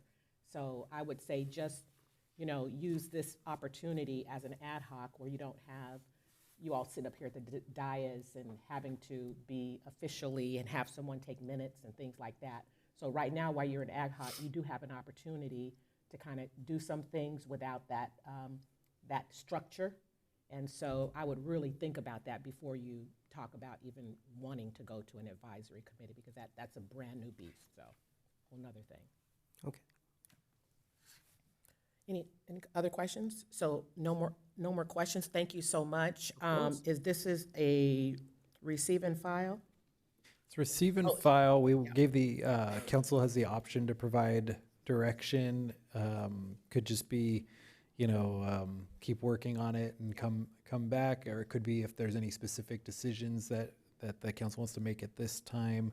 I think we appreciate the committee giving the update today because they've been working for a few months. Veterans Day is coming up, and then also with the next item on the agenda being another veteran item, we wanted to try to make sure sort of everybody sees all those things going on. But it can just, council just has the option to provide that direction to keep working or like focus on specific issues or whatever direction council provides. Sure, great. So this is a receive and file. We'll go ahead and take the motion and the second, and we'll come back from the discussion and talk a little more. Is there a motion and a second? So moved. Okay, Second. okay, discussion. So I think, Well, during the presentation, they stated that, they were, it's almost like they're leaning towards a full committee. So I guess my question to them is, whenever you guys have the next meeting, let us know what direction you guys want to go in. If you believe that this ad hoc can convert to a actual committee, present that so that the council can make a motion with it. That's all I got. yeah, right. And I'll follow our Mayor Pro Temp is really look into what that means, because that's going to drive what decision that you make. And so just kind of make sure you go.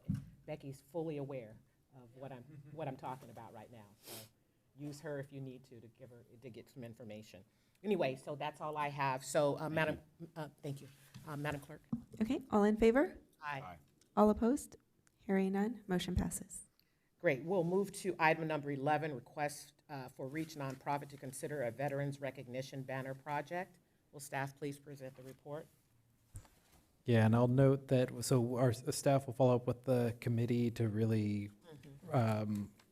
bring a sort of ironed out list of potential tasks and things back to council. But I would suggest maybe the committee might want to hang out. So I wanted to say that because they might want to hang out for this next item because it relates to the veteran a potential veteran proposal. And so we sort of wanted to have everybody in the room for that. So the next item is we received a request from our Reach Recreation, Education, Arts, Culture, and Wainimi nonprofit to asking whether the council would consider a veteran recognition banner project. Because we were talking about the Veterans Ad Hoc Committee and what roles they could have, and because we recently talked about on some of the Reach either donation-based items or projects, bringing those forward to the council to get the council feedback sooner rather than later. We wanted to bring this item to the council for consideration. And so with that, I will introduce our Reach President, Rich Rollins, to answer any questions. I believe we submitted a handout that we received earlier today from Reach explaining what the Veteran Recognition Banner Program would be. And I'll let Rich add anything he wants to add to that. Yes, my name's Rich Rollins. Hi, everyone. As you know, the city has been a location for our Navy since the 40s, and we are proud to have them a member of our community. There are many residents that are veterans that have served in the various different armed forces and have continued to raise families in this area. The city does a really good job of recognizing our veterans twice a year during Memorial Day and Veterans Day. During some of my travels, I have noted that there are many cities that provide ongoing recognition to their veterans. Locally, for example, Santa Paula, Anaheim, and then maybe even more further, Braintree, Massachusetts, Pennsylvania, and there are probably countless other cities that provide ongoing recognition through a Veterans Banner program. So Reach talked about this idea, and so we developed a pre-organized ad hoc committee to talk about some of the different criteria in moving this project forward. This committee itself included people like Tom Fiala, who's currently the commander of the VFW, the person you have just listened to speak, Randall Thomas, who is also a REACH member and also works actively for the Navy. Jimmy Diaz, please stand up. Jimmy Diaz is a museum volunteer, but also he's a 6-year veteran of the Marines. And he currently has worked with the Department of Defense for a number of years after that.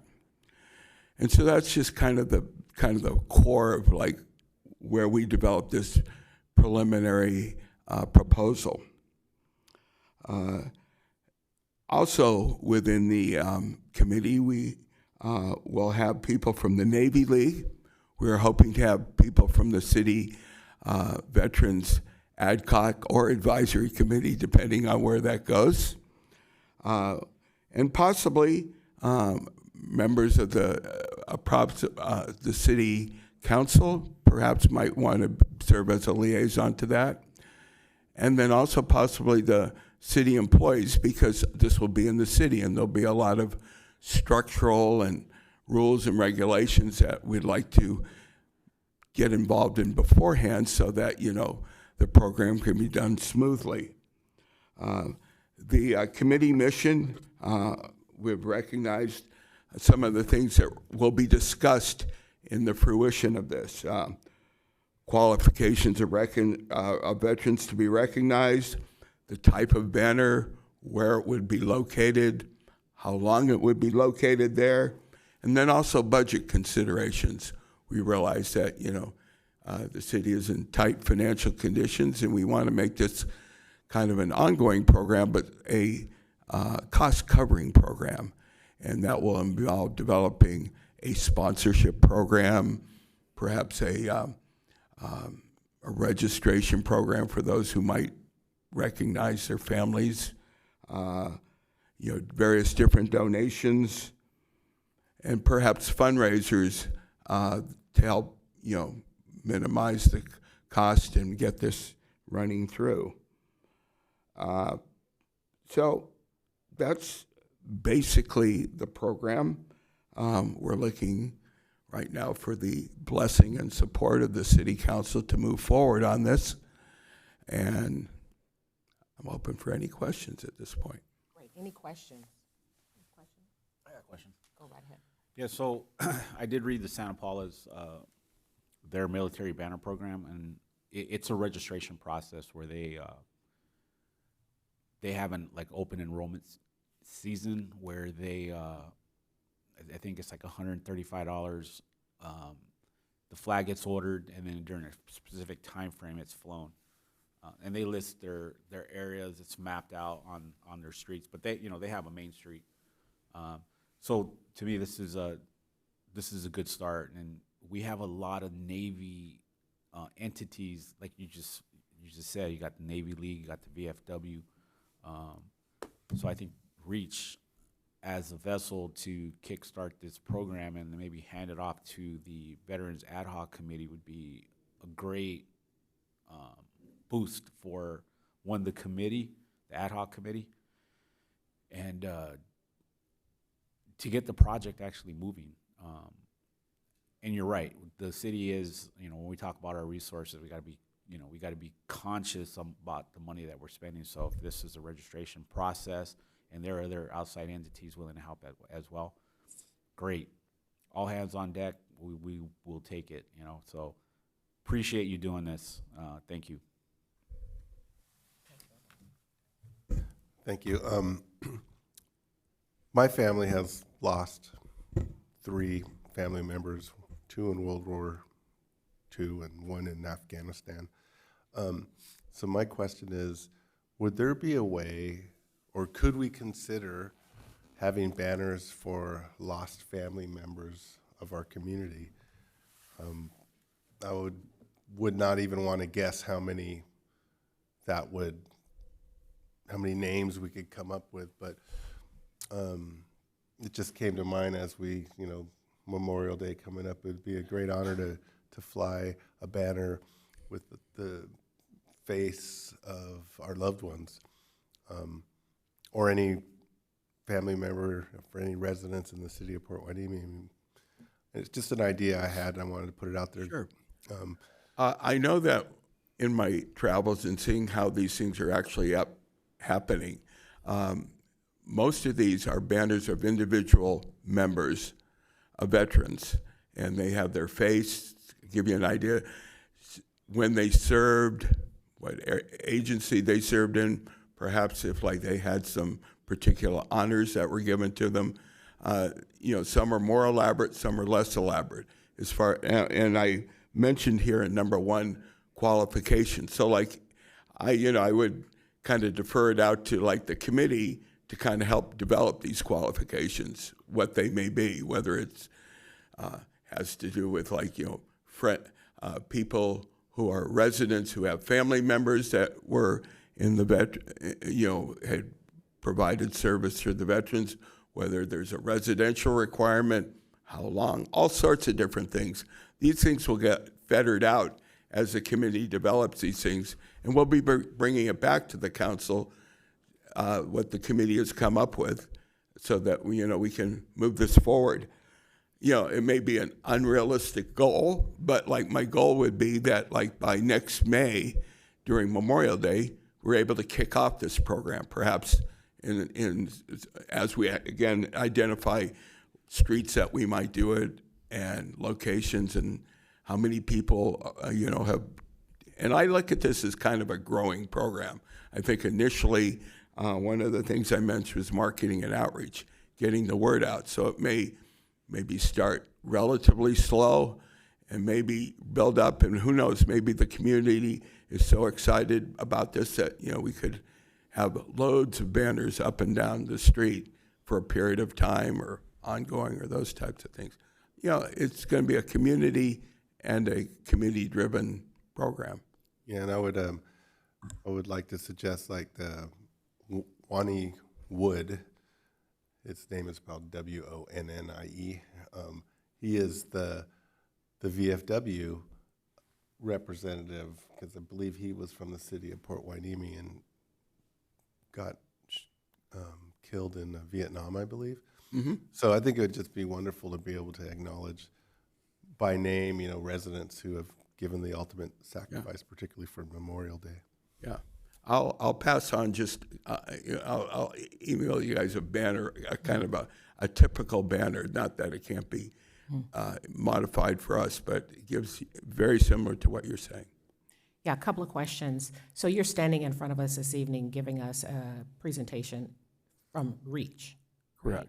And I've read the report, and it kind of speaks to possibly a collaboration or a participation from the ad hoc or the advisor group. Not that, it didn't read like REACH was going to throw it over the fence to the ad hoc group.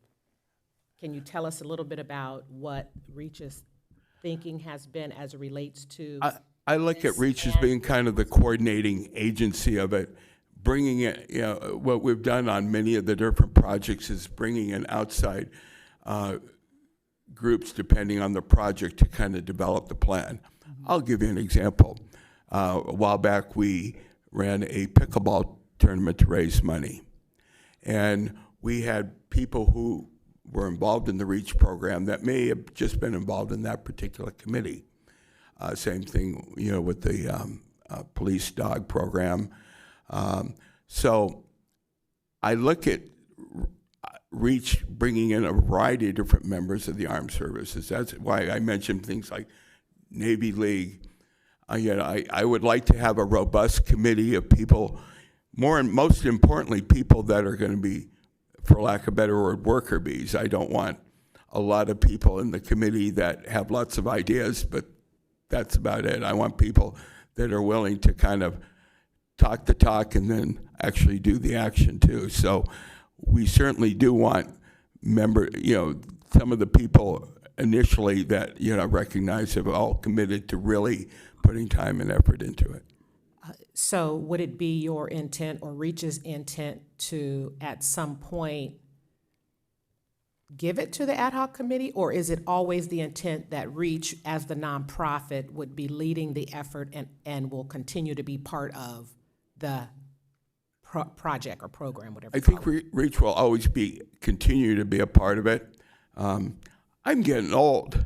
And so as we move on and stuff like that, you know, it may evolve to other committees, organizations, but right now I look at Reach tended to be the focal point, the target to get this thing going and moving forward. And the committee may, who knows, years from now, it may be a committee all within itself where they raise money. The good thing about Reach is it is a nonprofit, so we can raise money and we can do fundraisers and stuff to help supplement this. And I think, you know, at the very beginning of the Veteran Ad Hoc or Advisory Committee, I want them to be a key role, and they may be a very active member in, like, you know, developing this as we move forward, depending on their participation. Yeah, so that was going to be my next question, and you answered it. Is there a plan for fundraising to Yes, fund the effort? well, there's a plan for the concept of fundraising. Okay. The committee will, you know, move that forward, just like sponsorships and all those things. I mean, for example, like I've seen in some committees, they'll have local businesses that will support a number of the different people. Right. In other cases, families have supported. So. Yeah, I get it. I just want to make sure that we're not thinking here today that the intent is Reach came up with an idea and now we're just going to give that idea to the Veterans Advisory Group. Yeah. That is not what we're talking about. Not right now. Got it. Thank you. I have a comment. Hold on just a minute. Go ahead.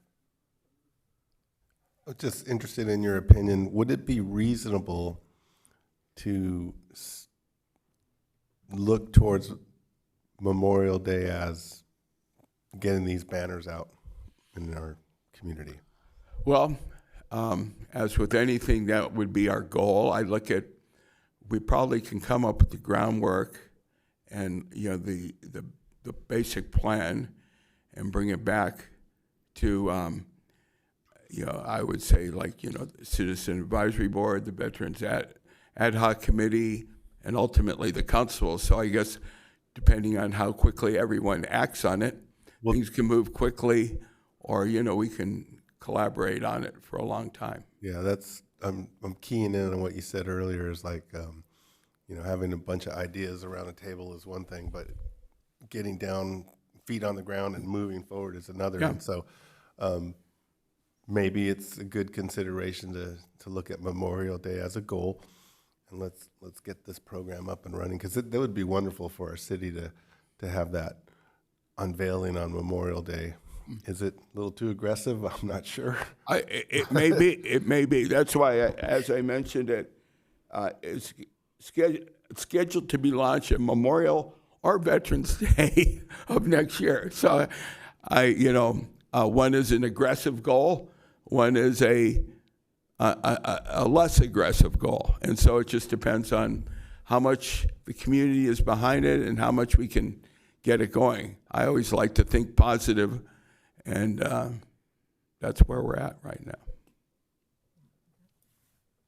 Yeah, so, you know, looking at other programs, there are actual ordinances that control how the city will integrate that program, right? So the nuts and bolts of it has to run via an ordinance. And so to me, I think two things could be done at the same time. Start looking at an ordinance, you know, because you stated everything. Where are we gonna, what streets are they gonna fly at? What are the requirements? Is there a registration process? So all that has to be written down. And then, you know, there has to be a committee that's, depending on how many people actually register to fly a banner, we're gonna be limited on a number of spots to fly these. So there has to be a rack and stack, like how are we gonna prioritize that? Sure. That's, to me, is where Veterans Ad Hoc would rack and Absolutely. stack them, right? So again, I think both can be run simultaneously, but at the same time, or collaboratively. I would just, I guess you need if you're gonna go with Memorial Day, you need a fast process. Yeah. 'Cause we need a first hearing. And I will be advised by both council and city as we're moving forward as to what's ideal and what's realistic, and we move forward on it.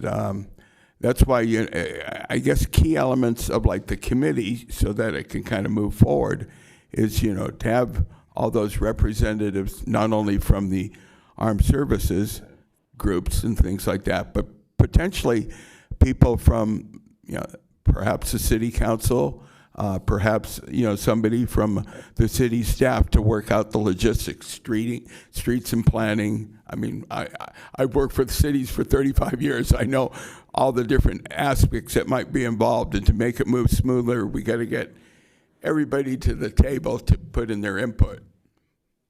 Absolutely.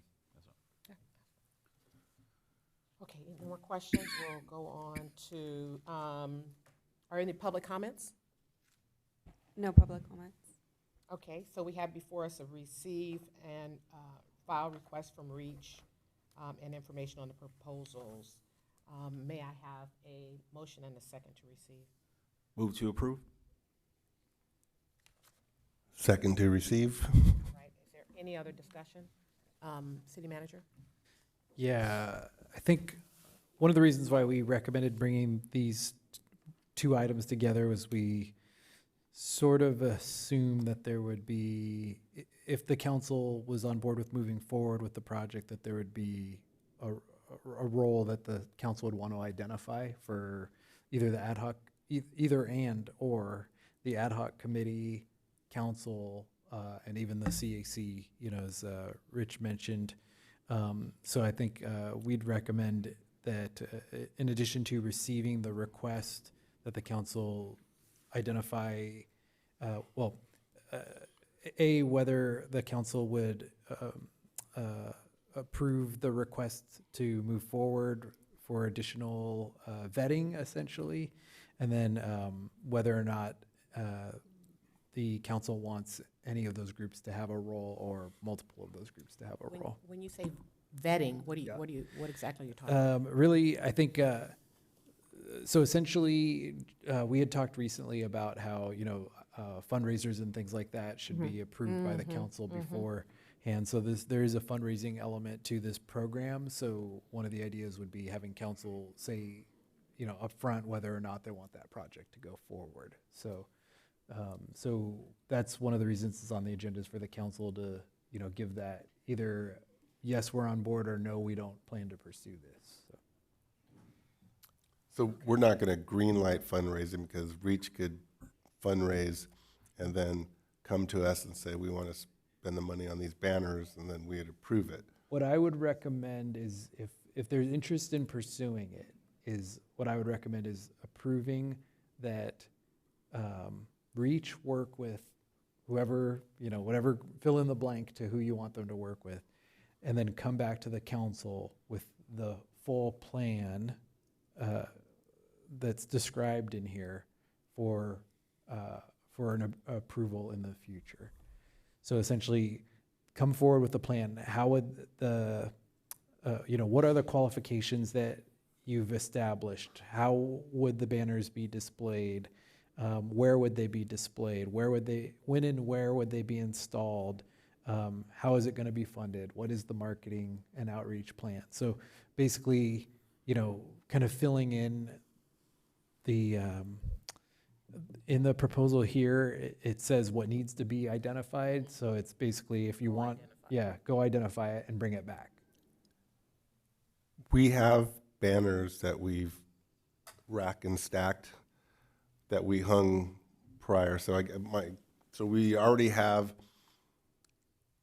the size and of the banner to be hung type baked into our city. So what I would say is that, to me, you guys are on big picture still. So it's basically, do you want them to look into that and to put, come back with those elements? I'm feeling it's a resounding yes, that we want them to work on that. So that's the motion you're. Yeah. Yep.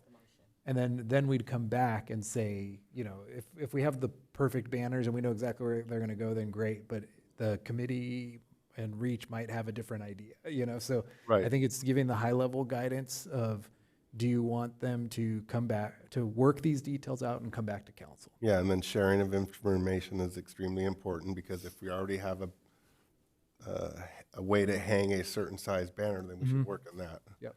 Okay. Is there a motion? If there,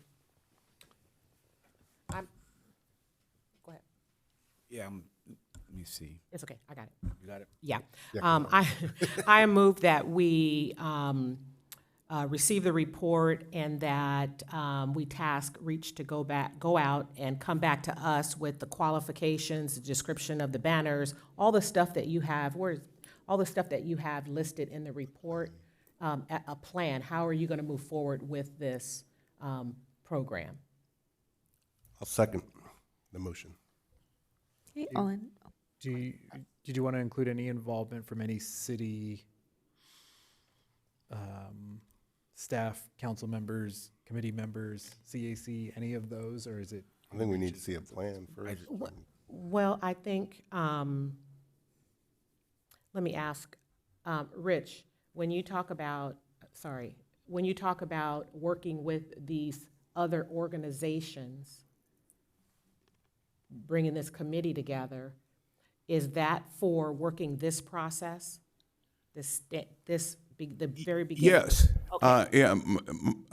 I listed, to the best of my ability, organizations and governmental entities that I think would be most wanting to be involved. The next step is whether or not, in fact, they do want to be involved. And my basic philosophy is to reach out and get as many different people involved so that the process is whole and we try to cover as many bases as possible. Okay, so I think we only have a responsibility for 2. Are you going to need any staff time to help you with this? And are you expected to use the ad hoc committee, the Veterans Ad Hoc Committee? I would very much want to have a representative or 2 from the ad hoc committee to be actively involved in this process. Actually, right. And so whoever the representatives will begin to include you as part of the process as far as like the meetings. Absolutely. I'm glad that you want to be involved. And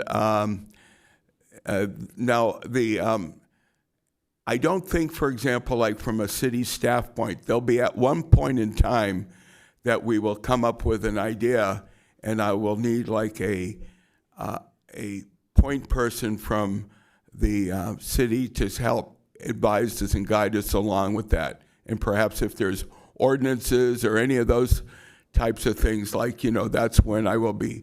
I don't necessarily feel that the city staff needs to be at every meeting, but as needed, per se. Yeah, so if council approves the project to move forward, then we would, we would authorize the staff time to answer the questions. But, it wouldn't be a staff-initiated item at this point. Got it. And then also, you may, and it doesn't have to be tonight, you can, as a citizen or as a member of the council, be involved in the process. Great. And so this, I think, is a learning experience for the ad hoc committee. So if you were an advisory committee, you would be bound by having less than half, less than the majority that you could talk to. But since you're an ad hoc committee, you can have the conversations that you need to have for this. Yeah, it's actually a good time for the committee to get involved because they can work actively without having to deal with all of the noticing requirements and everything. Right. So good. So I'll adjust my motion. So I approve the receipt of this presentation, and that the task for REACH is to go out and prepare the information using staff for questions and member of the ad hoc committee and whoever else outside of the city that you think that you need to use for the report. Thank you. Is there a second? Is members of the city council able to participate in that program? I think a council member could, two or fewer council members could participate. But I wouldn't be able to vote on it. You could vote on it because there's no monetary or anything. So a council member could participate. We would just remind the committee that the council member can, be a liaison and represent, but that ultimately the full council gets to approve. So reminder to, work for the full council, but there could be one or two council members designated as the liaison. Great, thank you. Is there a second? Second. Thank you. Madam Clerk? All in favor? Aye. All opposed? Hearing none, motion passes. Great, thank you, Mr. Rawlings. So did that include authorizing a council liaison or not? I assumed it did. I answered, but I wasn't sure. Yes, it did. Okay. Okay. Got it. So, do you know who it included? Okay, so it included authorizing a liaison, but then we'd have to decide who it is. Well, that's what I was going to say. I was going to defer to, first of all, the city clerk. Did we include? okay, we did not say him. I understood it as we did include, but. Okay. And do Okay, you want to leave it so- to REACH to determine who they would like it to, or to request? I think. Yeah, let's just take a motion. I move that Mayor Pro Tem Lopez be the council liaison to this project. So you're amending the first motion. No, this is a second. It's a second motion. Okay. Second. A second, great. Madam Clerk? Okay, all in favor? Yeah. Aye. All opposed? Hearing none, motion passes. Okay, great, thank you. Thank you. Okay, we'll move to item number 12, acceptance of payment plan for PH Investment Group and authorization to reduce outstanding late fees. Thank you. And our Deputy City Manager, Charles Peretz, will be updating us on this item that we started on the prior meeting 2 weeks ago, and we have the update that we said we'd bring back. So. Good evening, Mayor, council members, members of the public, city staff. As the city manager indicated, on October 20th, the council conducted a public hearing to review agreements with 5 cannabis businesses. One of those businesses is Element 7, and as noted during that hearing, there's an outstanding balance that they owe the city of $50,945.80. During the hearing, Kevin Singer, the court-appointed receiver for Element 7, expressed an interest in bringing the business back into compliance and resuming operations. He proposed paying the outstanding balance with the exception of the late fees in consideration of the city waiving those late fees. As part of the action on the item, the council directed staff to follow up with the receiver to see if we can come to a mutual agreement and move forward. Subsequent communication between staff and the receiver resulted in the development of a new proposal. Under the new proposal, the receiver would make an upfront payment of $27,897.74, which would cover all of the outstanding costs except for the late fees.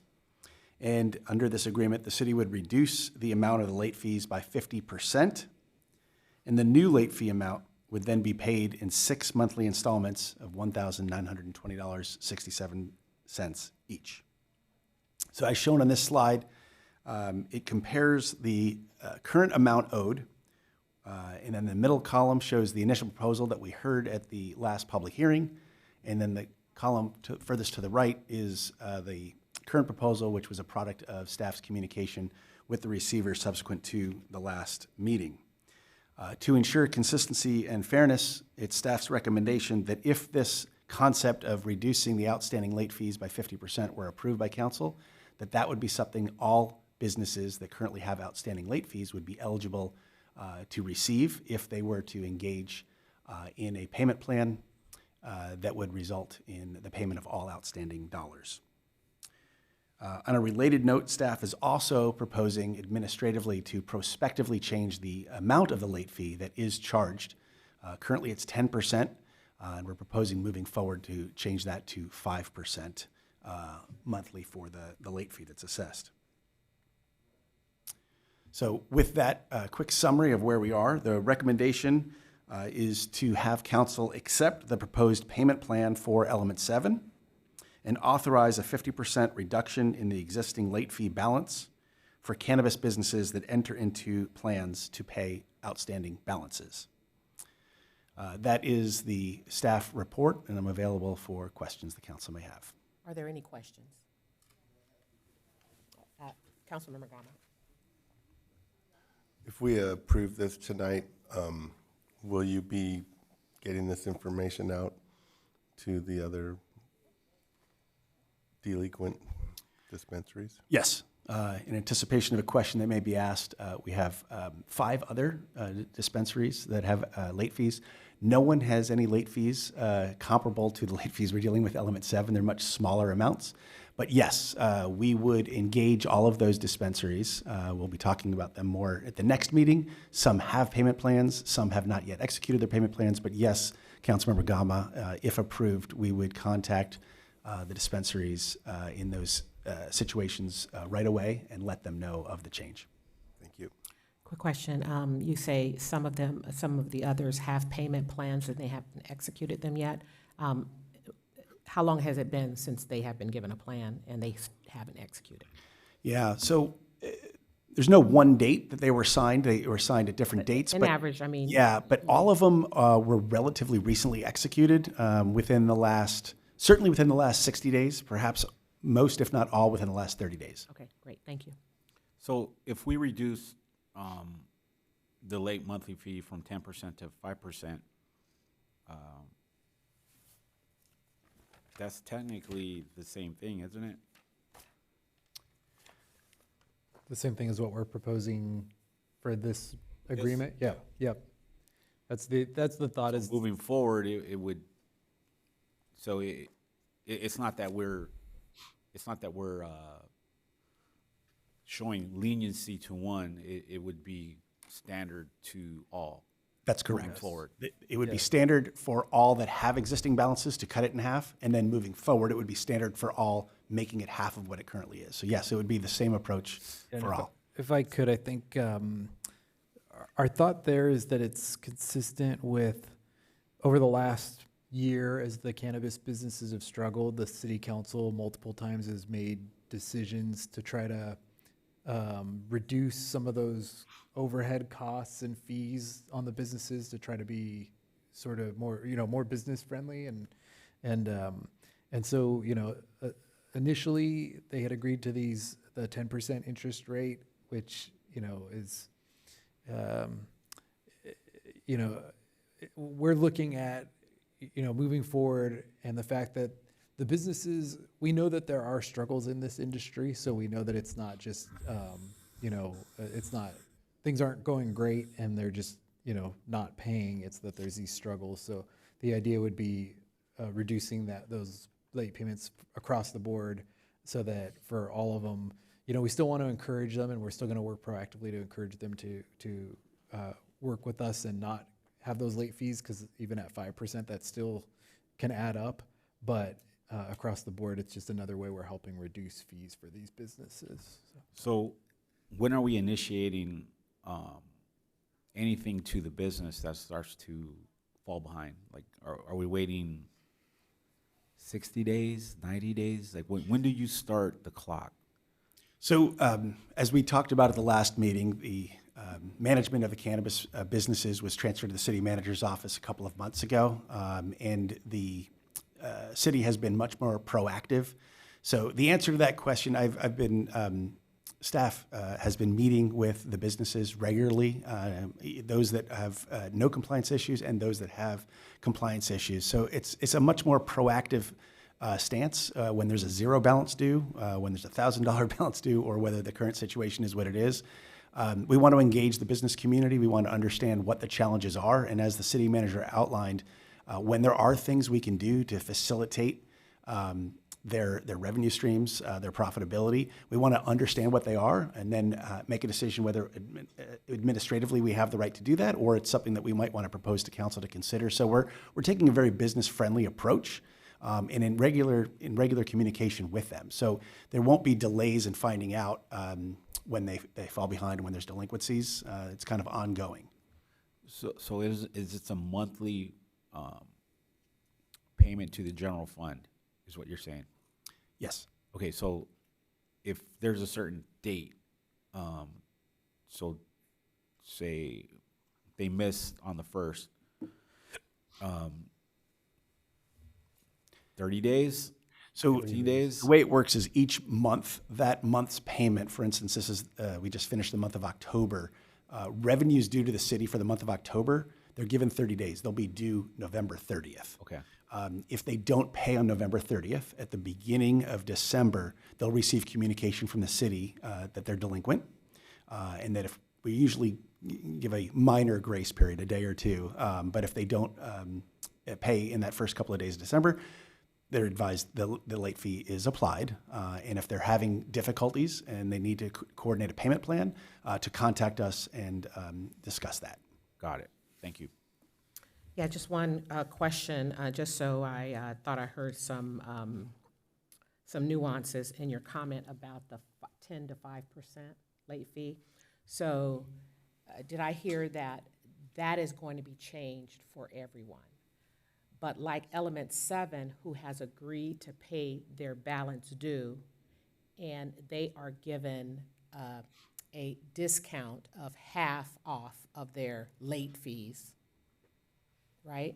And so I guess what I'm trying to get at is I thought I heard you say that the other companies will get the same offer if they pay their late, what's due, the overdue fund.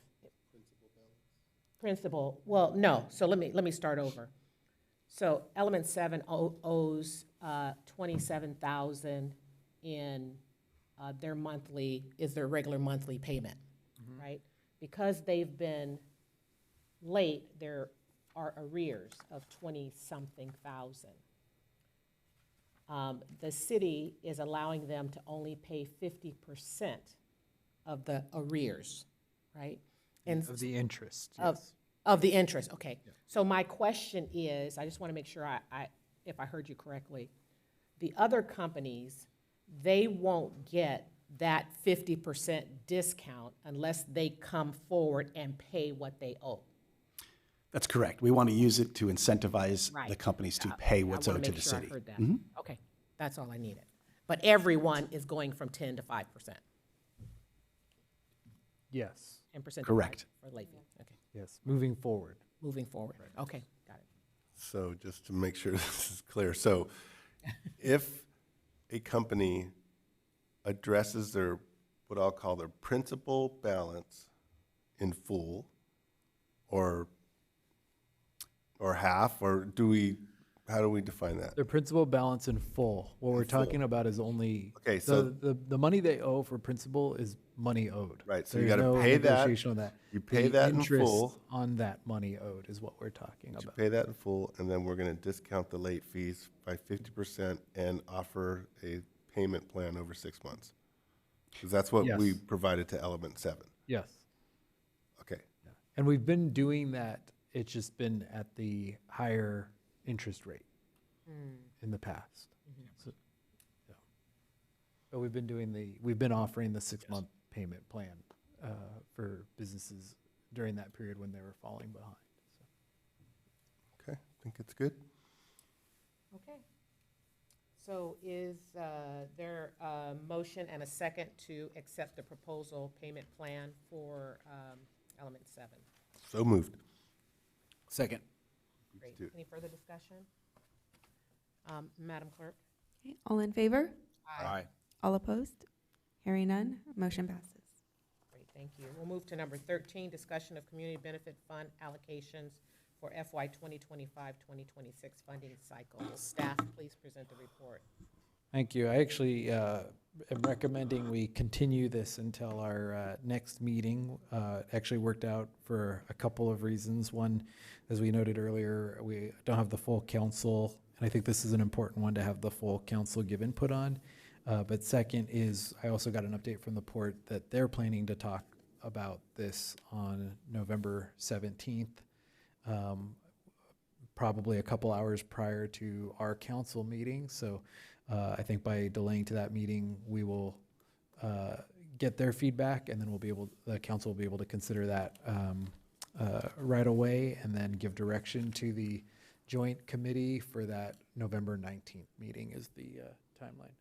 Okay, so with that, is there a motion to move? So I was just informed that there is a public Oh, comment. public comment, I'm Yeah. sorry. So, Yeah, call for Anyway, public okay, comments. Adam Vega?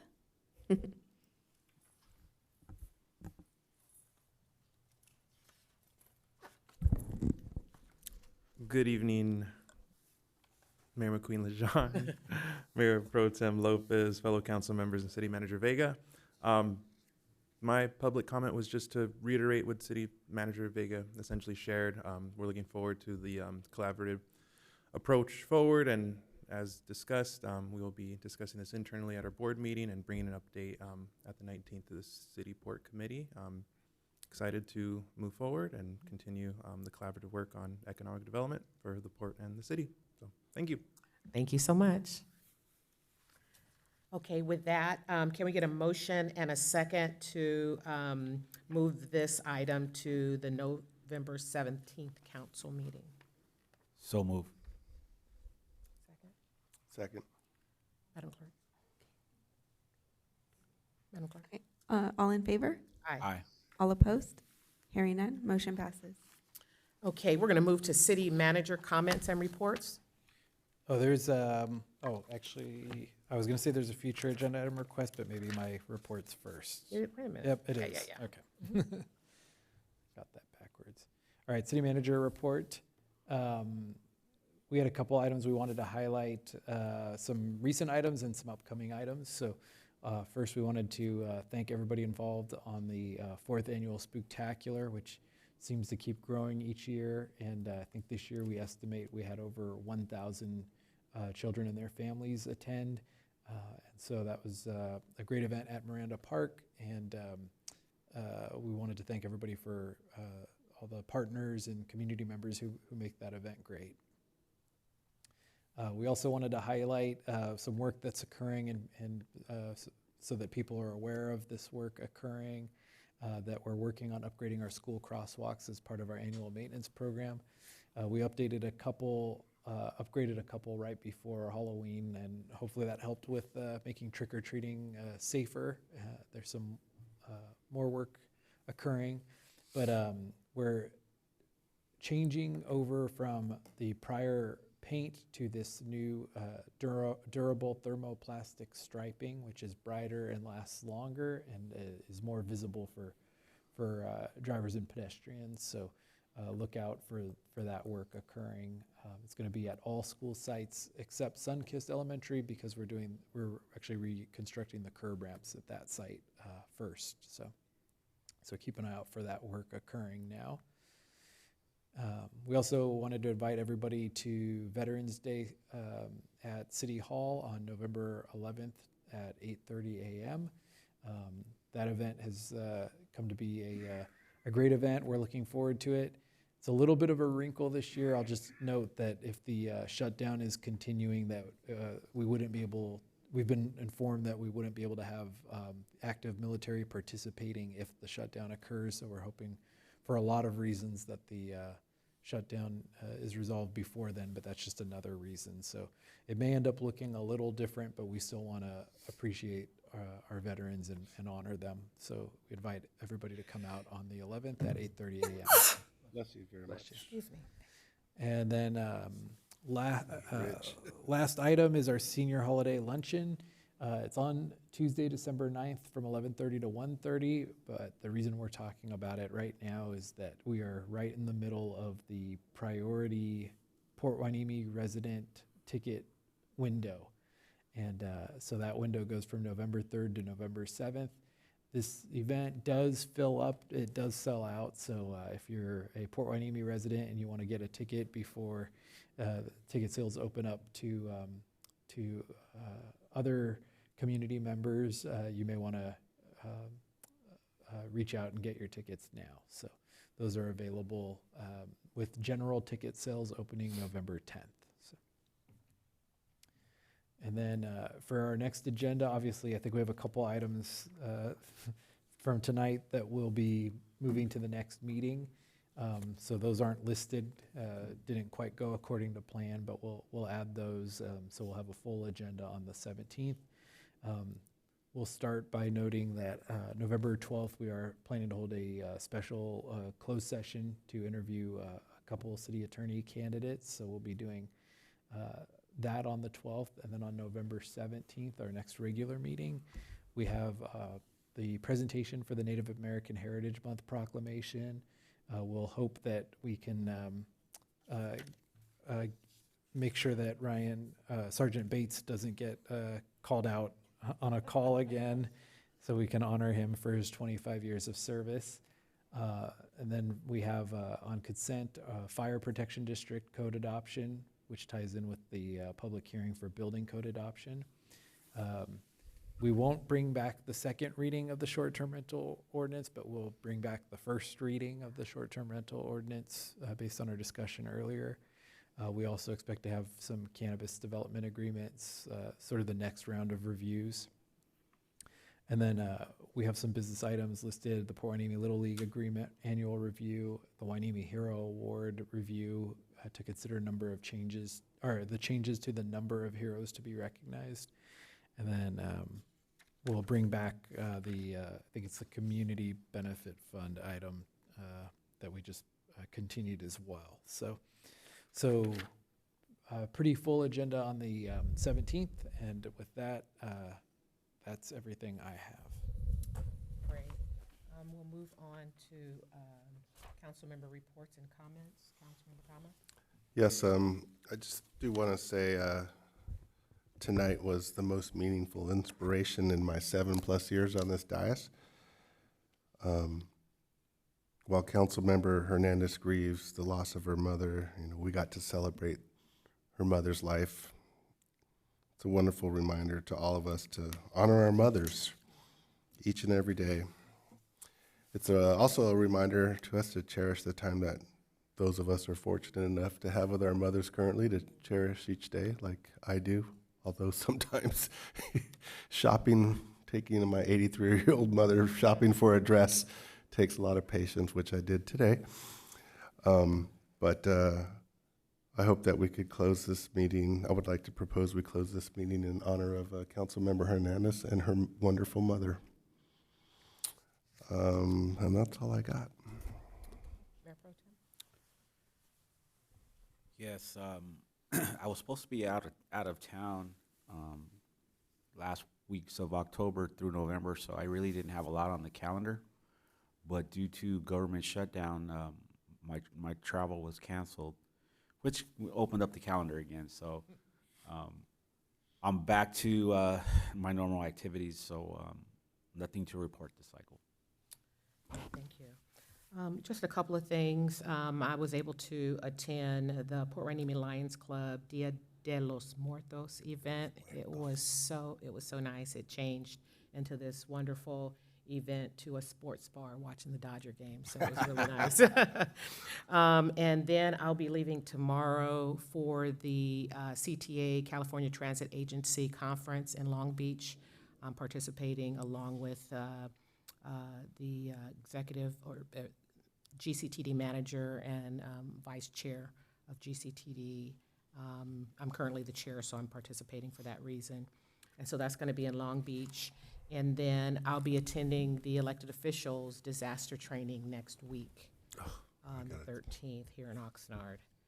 And so then I'll start, this week starts my meeting. I was supposed to be at the conference through Friday, but the chair of VCTC wasn't available, so I'm coming back early to chair that meeting.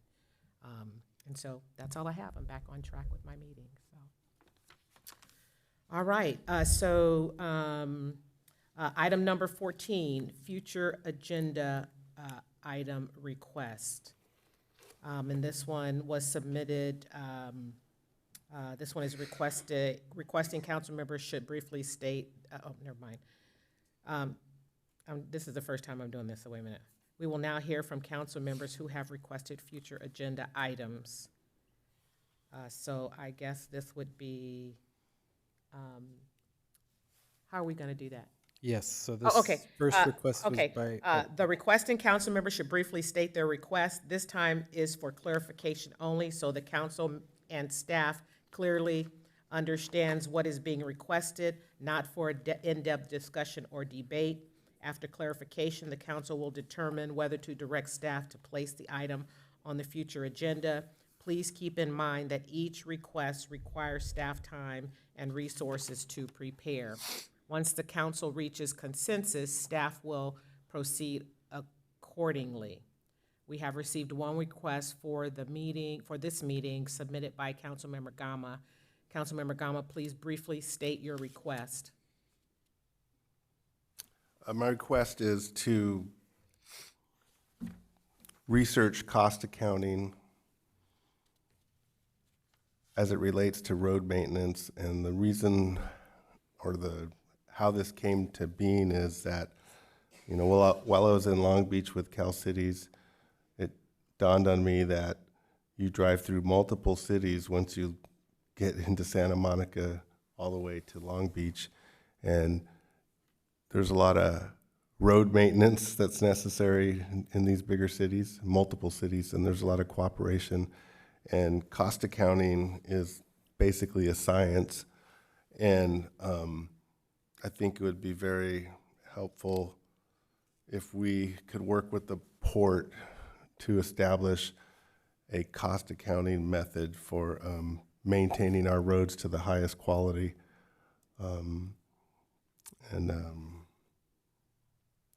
The amount of port truck traffic has dramatically increased over the last 20 years. And I'm not sure that we've ever made an attempt to institute cost accounting based on port traffic. And then the final thing I would say is that when the port began importing vehicles through the Port of Hueneme, they came to the city of Port Hueneme and acknowledged that there would be wear and tear, and they came up with a consideration per car. So in today's modern day, things have changed dramatically, and I don't think we've ever looked at cost accounting methods for roads. If I could just note, so as part of that future agenda item request process, we had said that the council member requesting it would explain the request and that staff would note any potential costs and whether the item is included in the adopted budget. So the agenda shows that a average traffic study costs between $25,000 to $35,000. So actually performing the study would have that cost, and that this traffic study has not been included in the budget since it wasn't previously directed, so it would be an additional cost. And so that is the sort of very simple staff analysis for potential cost of the item. Can I ask one question? Sure. Councilmember Gama, I heard you say research cost accounting, but this item says initiate port truck traffic study. That's different to me. You when you just spoke, you said research cost accounting, but that's not what the report says. In the notes and questions, cost accounting is mentioned. Yeah, so probably should have just said initiate port traffic study. Okay, I was a little confused. So we just received and filed a report. It was called the grand jury report, from what I understood. It was the pavement management plan. The pavement management and truck route life cycle cost analysis, right? Yes. Okay, so are you not believing that? I don't think it speaks directly to what I'm. But it gave total truck traffic. Okay, so. Okay. Okay, so we have before us this agenda, this item, recommendations to receive the following future agenda item requests and provide direction on whether to schedule each item for a future meeting. So this is not about approving the item. It's about approving the item being placed on the agenda. Just want to say that out loud so everybody understands that. Is there a motion to add this item to the agenda?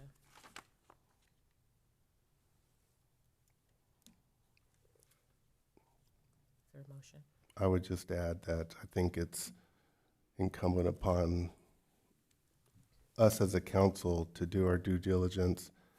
And I don't think the traffic study that was mentioned focused on cost accounting for the roads in the city of Port Hueneme, so. And I'm not going to make a motion leave it to my colleagues. So let me just ask another question, a process question. Mm-hmm. Okay, this item is actually on the agenda. There is a report. We should not go in detail discussing the matter, but how detailed can we get now that these are on the report?